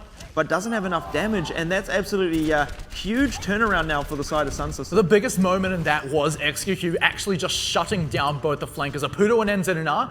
They tried to flank him. They came from both directions, and they were very close to actually taking him out, but XQQ just turns around, headshots both of them, and just takes them out. And that, just with the numbers advantage, is enough for SunSister to turn around and win the fight. And I guess a little bit of miscommunication as well there from the side of Fireball. 9th having to commit himself up there to finish him off. It doesn't have enough damage to push it through. The Dragon Blade and the Pulse Bomb though, so these two DPS are not having a bar of this next fight as SunSister getting wiped out now. The Dragon Blade picking up a couple, going to be the rest of now the side of Fireball just cleaning up the remainder of SunSister as they're getting themselves very close to cap number 2. They are stalling on the point. Zetman with that Primal Rage buys a little bit of time for his team, but the trade-off as well. 1,000 hit points of ultimate charge over the Fireball, who are already getting a lot from the triple tank lineup that SunSister were running earlier. So Fireball managed to cap it on towards the 3rd checkpoint right now.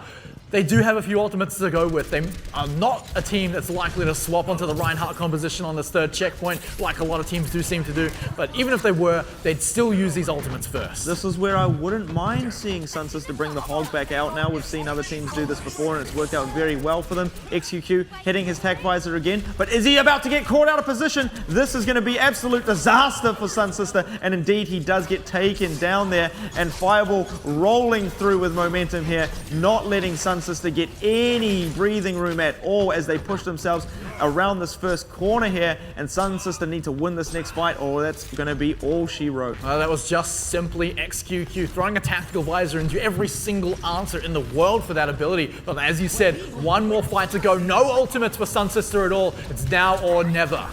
And indeed, the nano-boosted Zetman looking to get themselves that Primal Rage to buy them more time. It does manage to pick Rocket up in the back lines. And there is the trade now coming through from Fireball and taking out XQQ, far more important as Apudo hitting his Dragon Blade, taking out Elu off the back.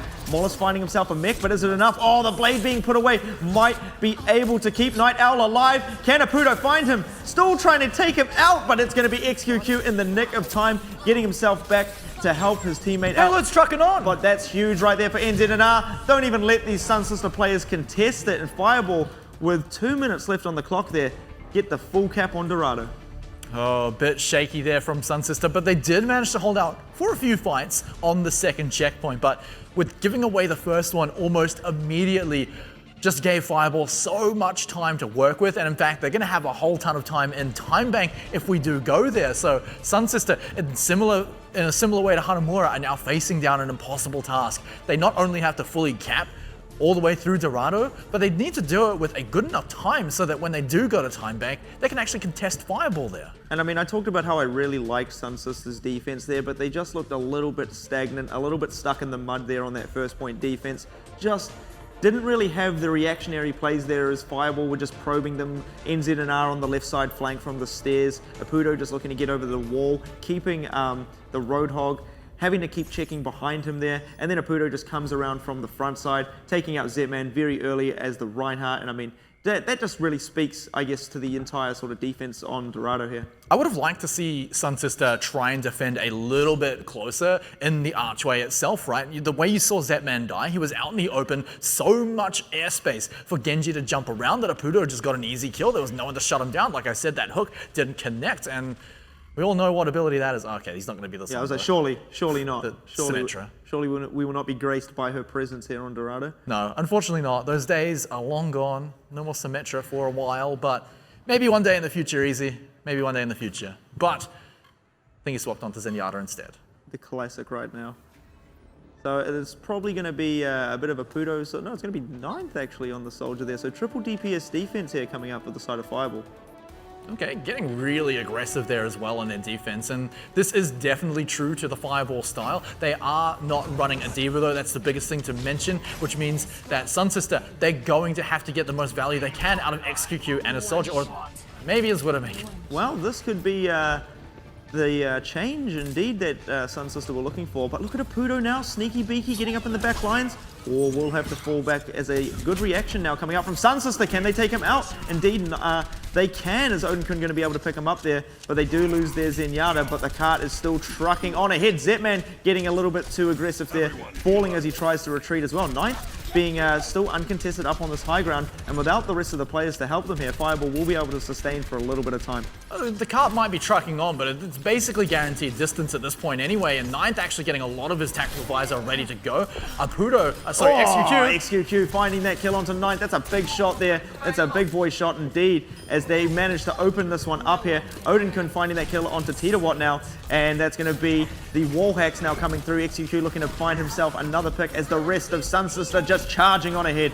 One shot, one kill, and one team fight victory for SunSister. It took them a little bit more time, and there is still a chance for Fireball to come back in and defend, but it will be last second, it will be desperation, and will be just buying time for the respawners to get Apudo, there. if he can get away with his life, that would be good, but Molo's going to be able to finish him off there. Apudo feeding out a little bit of ultimate charge, but this is something we've sort of talked about before. You know, Widowmaker not having as strong as a snowball potential as some of these other heroes, but when you're hitting shots like XQQ is, there's no worries about that. Who needs an ultimate when you're just killing guys in one shot right now? You're just immediately setting your team up for an advantage right from the get-go. XQQ has still not swapped, and look at how much they have to hide. They can't even go out onto the bridge. They're going to have to come up and contest him, and surely that's what's going to happen. No, okay, Titawatt is just jumping completely far away from XQQ, who's just going to come back and get the healing.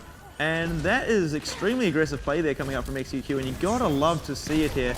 Really looking to take the fight to the side of Fireball there, but they lose Zetman again, and Zetman sort of being the tail here on their offense, just dropping down just a little bit too early, getting caught out of position on that Winston. Elu answering back, they take themselves out of Tracer, but now Fireball have set themselves up in a very strong high ground position.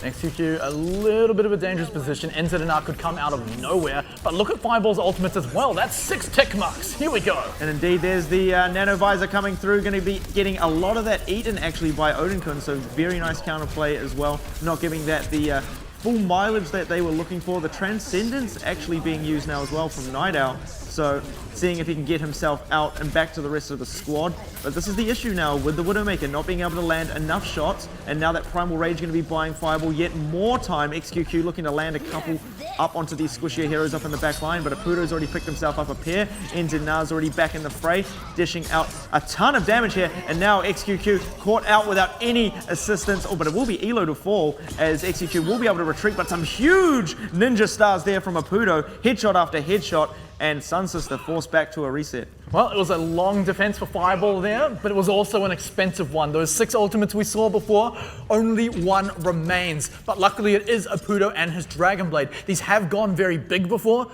but they've also been shut down pretty hard too. So, need to watch out for that one as well. There's no tactical visor that's going to be able to shut him down or at the very least zone him. But if XQQ could just land a headshot as he's pulling out the blade, that could just shut down a huge advantage for Fireball. And now pay attention to the positioning here of Enzenar and Apudo, both on opposite sides of the map here. So SunSister not really too sure where this attack's going to come in from. Oh, it will be the pressure put straight away onto Apudo, but now Enzenar really looking to set himself up, putting that pressure now onto XQQ, not letting him sit back and take any shots that he wants to obviously do here, and Apudo will make it out as well. It's still holding onto the Dragon Blade. Tech Visor now from 9th to get the party started. Here's the Dragon Blade as well, but SunSister trading back very efficiently, but I think the kills are definitely falling in the side of Fireball here, as NZNR, just an absolute powerhouse here on this Tracer, still holding onto the Pulse Bomb, finishing off Mollis there, and now Fireball stabilize off the back of that.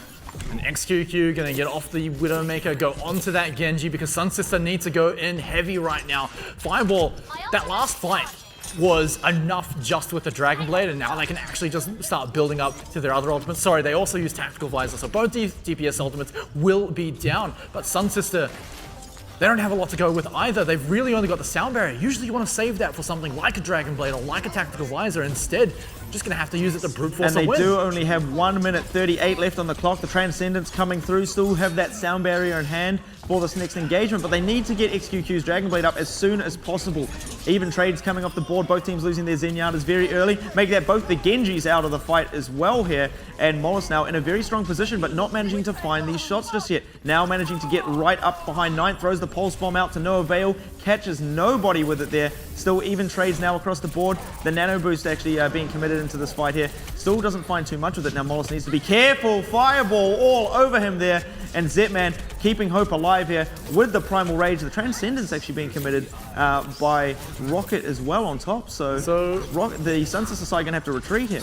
A little bit surprising Transcendence was used, but even more surprising that Primal Rage was used. So in the end, it does work out as you do buy out that Transcendence, which now SunSister can use that to actually go in. XQQ needs to get that Dragon Blade up, so Mollis needs to get his own Pulse Bomb. The DPS ultimates are what is going to win this next checkpoint for SunSister. And they're still going to be on the back foot once they get into this next stage. Speaking of DPS ultimates, Apudo just that little bit closer to his Dragon Blade, and that's definitely the start that Fireball were looking for as XQQ gets taken out. Will not be able to get any closer to his Dragon Blade here. Now Apudo just holding that sword in his back pocket, forcing SunSister back yet again. And I mean, 3 ultimates now up for the side of Fireball. Still only have that Nano Boost to work with on the side of SunSister. Things are looking grim. Half of SunSister aren't even going to be to the payload in time. This is going to be a messy fight for them. They do have Nano Boost, but it's realistically only going to go onto Zetman. No other ultimates available for them. They've got to go in now. And the overtime begins here. XQQ really looking to put that pressure onto 9th, knock him off the high ground here. Apudo with the Dragon Blade, finding the Nano Boosted Winston. Won't even matter here as Fireball, great positioning across the board, putting the pressure on as SunSister get caught out completely and split up, just like their hopes at taking out Dorado and the series. Series goes over to Fireball, but a little bit of a hiccup on that King's Row. This is going to be a map that other teams are going to be looking at and saying, hey, look, maybe we can bring Fireball to King's Row, take them out there. And also, a bit of hope for SunSister. Unfortunately, I would have liked to see them actually win the series, to see the fruits of their labor, of their improvement over the whole OPC. Unfortunately, they weren't able to get that, but I can be almost satisfied with one map win for them. Well, the new addition, Titawat picking up the play of the game here as well. And I mean, a hard-fought victory there by Fireball, but picking up the series against SunSister, they got to be feeling good, obviously, with that new addition. All right, well, gentlemen, that is that. 3-1 is the scoreline. Had a little bit of a scare in the middle, but at the end of the day, Fireball coming out on top. Apudo, NZNR, Titawat, the squad is still definitely in charge of this. I've got to say, though, I was expecting more out of Fireball, to be honest. I mean, when we went into Nepal, yeah, okay, that's the Fireball that I was hoping to see, but King's Row, definitely not. And then Hanamura, okay, yeah, good performance out of them there, expected once more. But then just on Dorado, I feel like we could have seen even more out of the Fireball squad. And easy as well now looking at SunSister as they faced up against Fireball. They obviously took one of the map wins. Is this now a better looking SunSister squad that is going to be able to take with them a little bit of vigor going into relegation? Yeah, and now that's exactly what I was going to say off the back of Smite's point there, is that maybe you were expecting more from Fireball, or was it you were expecting less out of SunSister? Because they definitely, in my opinion at least, that feels like probably one of the stronger performances I think we've seen them put up. Even though, you know, they ended up getting edged out on maps 3 and 4 there, they definitely looked like they were a competitive team in this series, obviously picking themselves up King's Row. Other than Control, you know, we've sort of talked about that being one of their sort of weaknesses, but when it comes to Hybrid and Assault and things like that, they're very, very good now, it seems. Also, we saw quite a few different sort of team compositions out of SunSister tonight. We saw the Tracer and the Soldier double hit scan. We've even seen the triple tank putting a Zarya in there. We're seeing now a triple DPS from them as well. When you put XQQ back onto the Genji and you're putting, well, actually, we saw the triple DPS come out with Odinkin on the Genji, actually from SunSister. So a lot of variation in what this team is now currently doing, but most importantly, XQQ is sticking onto very standard Soldier picks, and even at the most, he's going onto a Widow or a Genji. Which is fine, right? Like, I definitely enjoy XQQ's Widowmaker. It does surprise a lot of players, right? I mean, he is one of the more accurate Widowmakers in the OPC as a whole. Definitely more, more than where his team is placed right now, to put it lightly, right? But in any case, right, seeing him on a more consistent hero, on a more consistent basis, is exactly what we were hoping to see out of this guy right from the start. Yeah, it's fun to get excited about picks like Mei and Hanzo, which you don't normally see, especially through an entire match, but when they're not working, it's time to swap, and XQQ's a great soldier, and I'm happy to see him sticking onto that hero. And I think the other thing to just come off the back of that, sort of talking about XQQ's Soldier, is that, when he's on McCree, when he's on the Mei, and I think even when he's on the Widowmaker as well, they are very hit or miss. Soldier being such a consistent hero, the only thing that you can really miss is the Helix rocket, and I mean, XQQ does an amazing job at obviously landing those as well. So I think his Soldier is not only consistent, but very, very good, and I think that's definitely above the rest of his team, as you said, to put it lightly. And one thing that I noticed Fireball did quite well was they're able to shut down XQQ in a number of stages. Now, Dorado was a good example of that because there were many times XQQ turns on the tactical visor, immediately has to run for the hills. Ninth is right on his back every single time. It's something Fireball are able to do quite well. It is now a SunSister that I would say is looking definitely better than before in terms of they came from a team that was figuring out what they were going to play. What are our strengths? What are our weaknesses? And what do we need to shape up? Now they're sort of in a space where this is our strength. We're now putting XQQ on Soldier. We're now sticking Mollis pretty much only on Tracer. This is what we're going to stick to. And they're starting to make it work even against teams like Fireball. They didn't pick up the win, which is unfortunate. And that kind of leaves them only one window left in the last round robin. And that's going to be against Detonator. I think the other thing for SunSister moving ahead, if they do want to make those, I guess, changes moving forward, they need to really punish, I think, when they get dived on. It's something that we talked about on Control, Smite, in regards to, when Fireball would jump and they would initiate the fight there's not enough pressure put on the divers. And we saw, Fireball do a very good job at obviously jumping onto XQQ early onto King's Row, but that was, I guess, the saving grace for them on King's Row, was really punishing that dive coming out from Fireball. So I think if SunSister can really work on protecting XQQ and counterplaying the dive, that's where they're going to really fall into their stride. They've shown that they can counter dive specifically onto XQQ well enough when they're on a triple tank composition. That's great. But when they're running a dive composition of their own, where they've got the Winston, they've got the Diva, it seems like they just give the enemy divers, like you said, too much space, right? Specifically Winston's, right? They're not invincible, right? 500 HP, yeah, it's a lot. It's a lot, but he's a big boy. He's a big boy. You can still train it down, right? Throw a Discord orb on that big boy, and then suddenly you're going to be able to take him down reasonably quickly. That's a lot of ultimate charge for all of your team. So that's still an answer that you can use to it, and something that a lot of other teams are doing too. Before we get to the post-match interview, I want to get your thoughts quickly on the precedent set now. SunSister, they really have one window left open, and that's against Detonator. We saw Detonator against AHQ yesterday. That was an 0-3 in AHQ's favor, so Detonator kind of on the ropes a little bit as well. But if you're SunSister, your goal is to pick up one match here in the OPC. Can they now do that against Detonator or not?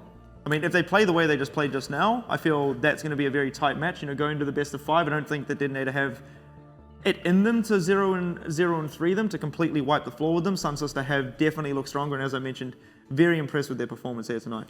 The other important thing to note is that it's pretty much one of the last matches that's going to happen. So SunSister have a little bit more time to refine this composition that they've got going for them as well. So I think given that into consideration as well, this is now a team that can take down Detonator. And I think that it might not even have to go to a 5th game. I think they could 3-1 or even 3-0 Detonator with the added few weeks in of training this composition. And that would be a pretty big turnaround and a pretty bold claim as well, because so far Detonator have, their scoreline is 3-2 against SunSister, 3-0, 3-0. So now going into the final round robin, it might end up being a bit of a Hong Kong attitude story, where that was the same scoreline they had against Blank, 3-2, 3-0, 3-0, and then suddenly a 3-1. So SunSister finally maybe this is their last opportunity. And I actually want to be able to say that Detonator in some ways is a team that kind of is like Fireball as well. Detonator is a team that relies a lot on Anakin to get the job done, much like Apudo for Fireball, but actually the play of the game ends in a night, and I have to say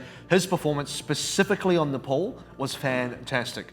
Even Hanamura had some golden moments as well, right? I mean, the play of the game he got there, the double pulse bomb, it was like what he was trying to do on King's Row, trying to get these flashy flanking plays, but it actually worked this time. So definitely mostly for Nepal, yes, but Hanamura had some moments as well. And I mean, I want to go to just Dorado there very quickly. I mean, even though he wasn't, I guess, picking up big double pulse bombs left, right, and center, the combination of him and Apudo, playing very split up, apart from I think that one time we saw them both jump onto XQQ, and they both obviously paid the price for that one. They kind of high-fived on the way. But the thing is the fact that they're holding both of these positions, they're really forcing SunSister into that really uncomfortable situation where they're like, do we go for Apudo? Do we watch out for NZNA? We've obviously been smacked in the behind by NZNA or series here, and it really makes SunSister have trouble choosing an option as to how they proceed. Okay, well, we're going to get into the now post-match interview with the winner.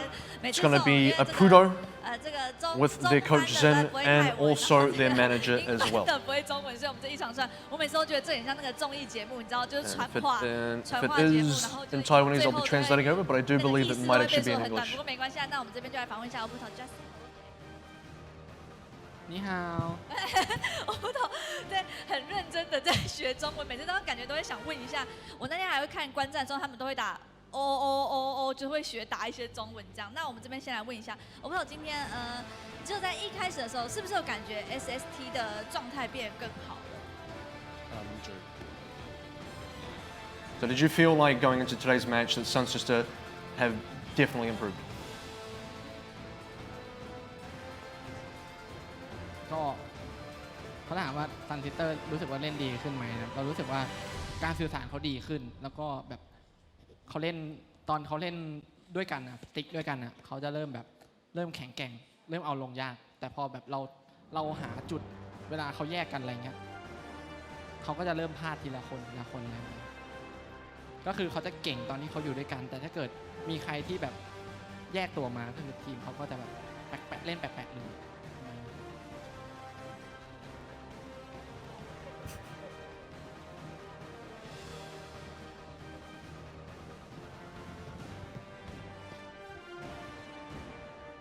就欧布透觉得说，就是其实SunSister他们已经进步很多了，但他们就是一旦在团战的时候呢，只要有其中一员就是倒下之后，他们就会就是全部都跟着倒下。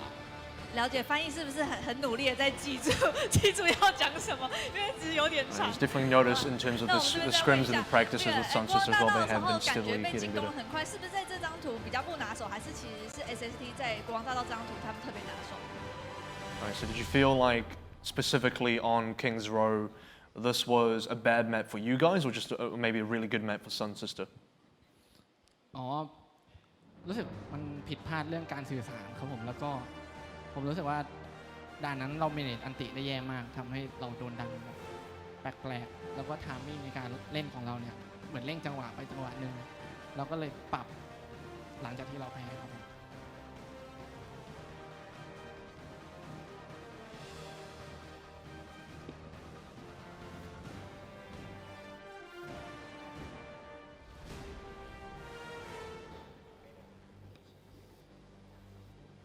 就是其实，在刚刚上一局的时候，就是我们的沟通上就是有点问题。So we had some communication problems. 就是使用我们的必杀技的时候呢，就是时间点也没有抓得非常好。但后来到了下一局之后，就是我们稍微做了一些调整，然后 We didn't really play the time well on King's Row, but going into the further maps, we sort of fixed a little few small problems to really 因为这个 overcome loading 时间有点长，我这边直接问重点。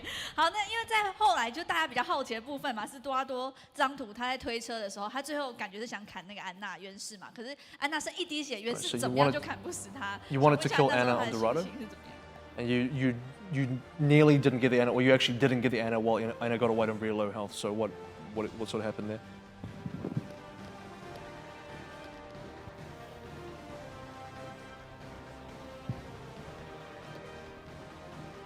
ก็เขาถามว่าตอนพอยต์สุดท้ายครับที่ มันมีแอนนาอยู่หน้าประตูแล้วผมพยายามฆ่าแต่ฆ่าไม่ได้รู้สึกไงผมตอนนั้นผมรู้สึกขำตัวเองครับคือแบบปาก็พลาดต่อยก็ไม่ตายแล้วมันก็ฮิวตัวเองเราก็เลยรู้สึกแม่งเอ้ยแค่นั้นนะครับแบบแดมอีก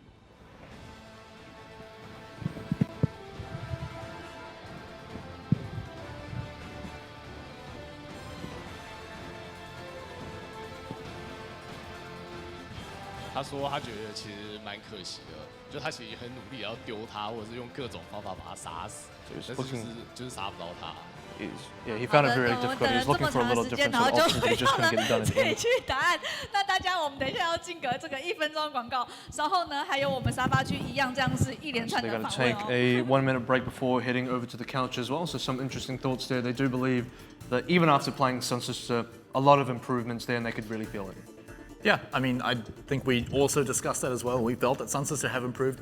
SunSister themselves have said that they've been improving too. So even though on the leaderboard it says 0 wins, they've come a long way. And it's a shame that it doesn't reflect that on the leaderboard itself. But I think SunSister are going to be a team to look out for in the relegation tournament. But I want to see them come back big in Season 2. And actually, you know, it would, if you looked at their actual map wins to losses, that would probably paint a more accurate Yes. picture of their performance so far, because they have taken a fair number of maps. You know, they've taken, there's only been a full best of 5s in the entire season, but SunSister have been in 2 of those already.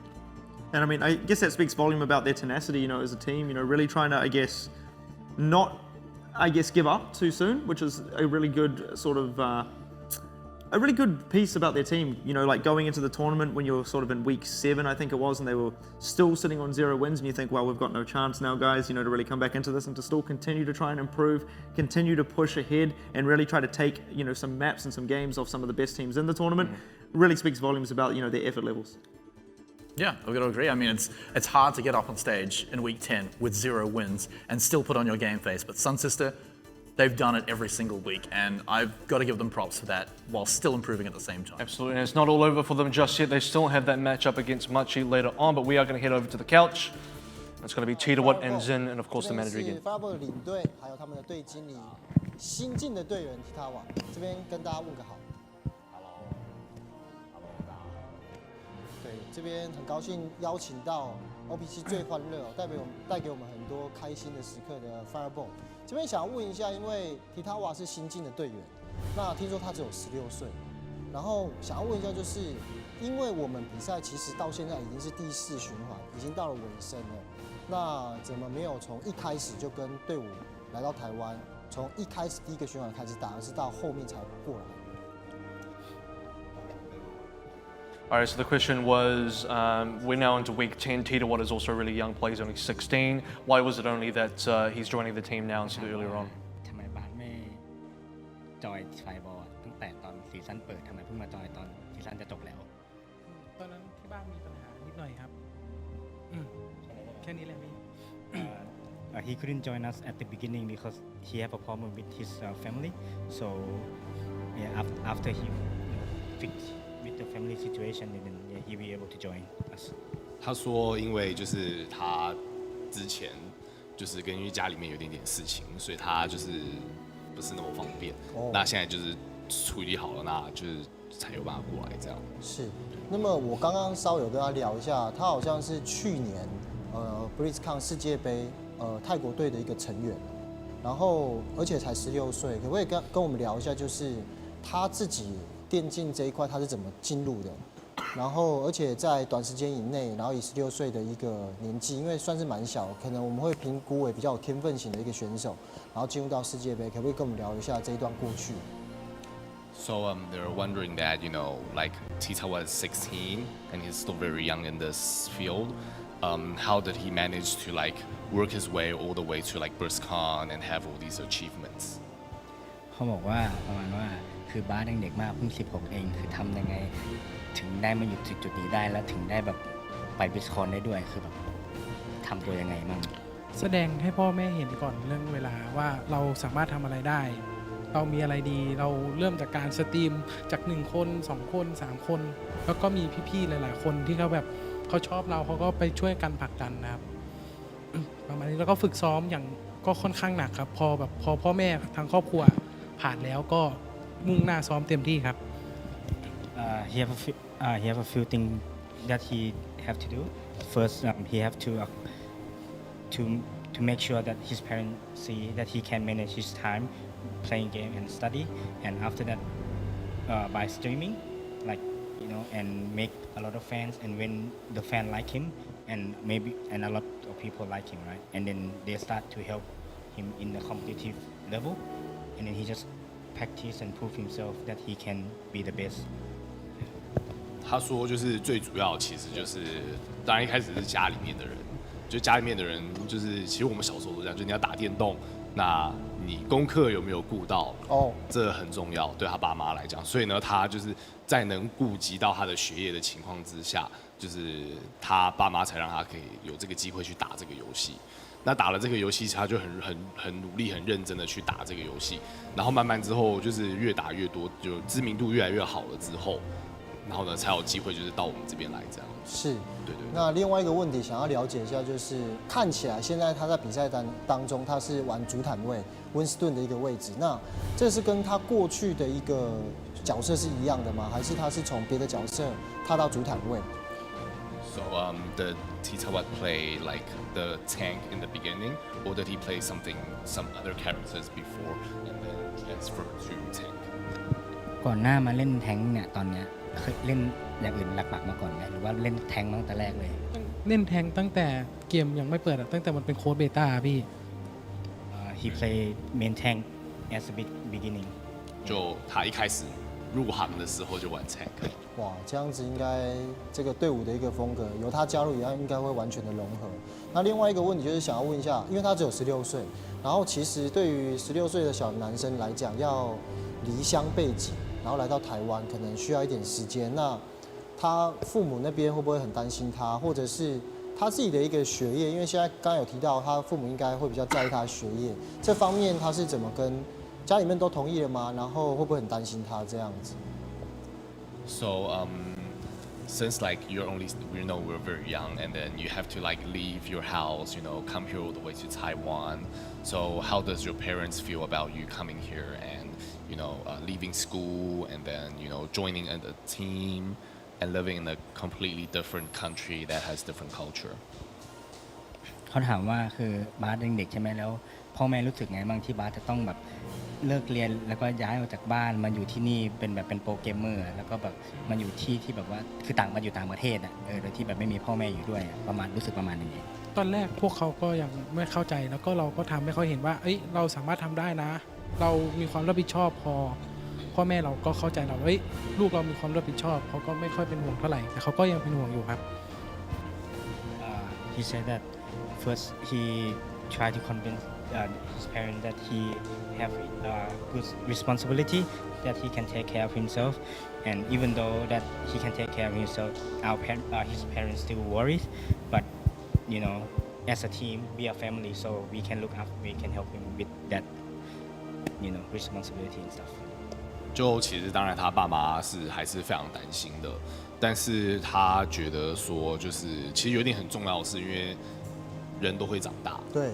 然后呢，加上就是因为我们这个团队呢，其实很多人当时就已经认识他了，哦。所以呢，很多团队里面的人就把他当成一家人这样，对。所以你可以看到，就是我们团队大家其实感情都很好，是对。那大家就在这边就是一个大家庭，所以他爸妈当然就是知道之后，其实也比较放心，很像弟弟一样。对对对，大家都会照顾他。对对对，那也很高兴透过这样一个访问，让我们更认识提塔瓦。那 请帮我跟他说，希望他在之后的一个比赛能够越来越顺利。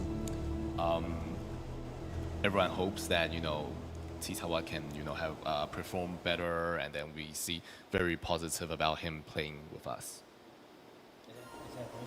No, just. เขาบอกว่าประมาณว่าเขาอยากให้บาสเล่นเก่งขึ้นมาอีกนะแล้วก็เขาจะเป็นกำลังใจให้อะไรประมาณนี้ Thank you. OK， 那我们对这边。 Say goodbye. Bye bye. Bye. All right, well, there it is. We learned a little something about the new teammate of Fireball as well. So, I think what I got out of that was they were originally wanting him on the team, but, obviously couldn't join until later on. Kind of similar to XQQ in a way. Yeah, I mean, also the fact that he's 16 probably speaks to a lot of the issues that were involved in getting him onto the team, but it's good that he's got a family that supports it and that his team acts like the family as well. And You know, I believe that's how every team should be, acting like a family. I mean, it's pretty nuts as well to consider that he is only 16. You know, a lot of the best players I feel at Overwatch are quite young, but it speaks. It's the fourth one in this competition now that I'm aware of as well. It speaks a lot, I guess, you know, to Fireball's, you know, strengths moving ahead. You know, the longevity that their team obviously has. You know, when they bring in younger players like that. So it's really exciting to see, obviously, for Season 2 as well. All right, well, Fireball have concluded their match for the day. SunSister have not. They've got one more to go. They're going to go up against Machi straight after this, and they will be on the away side. Machi's going to be on the home side and their own back-to-back as well. So, SunSister not out of the woods. Machi got something to prove onto that one. We'll have to find out what happens after this break.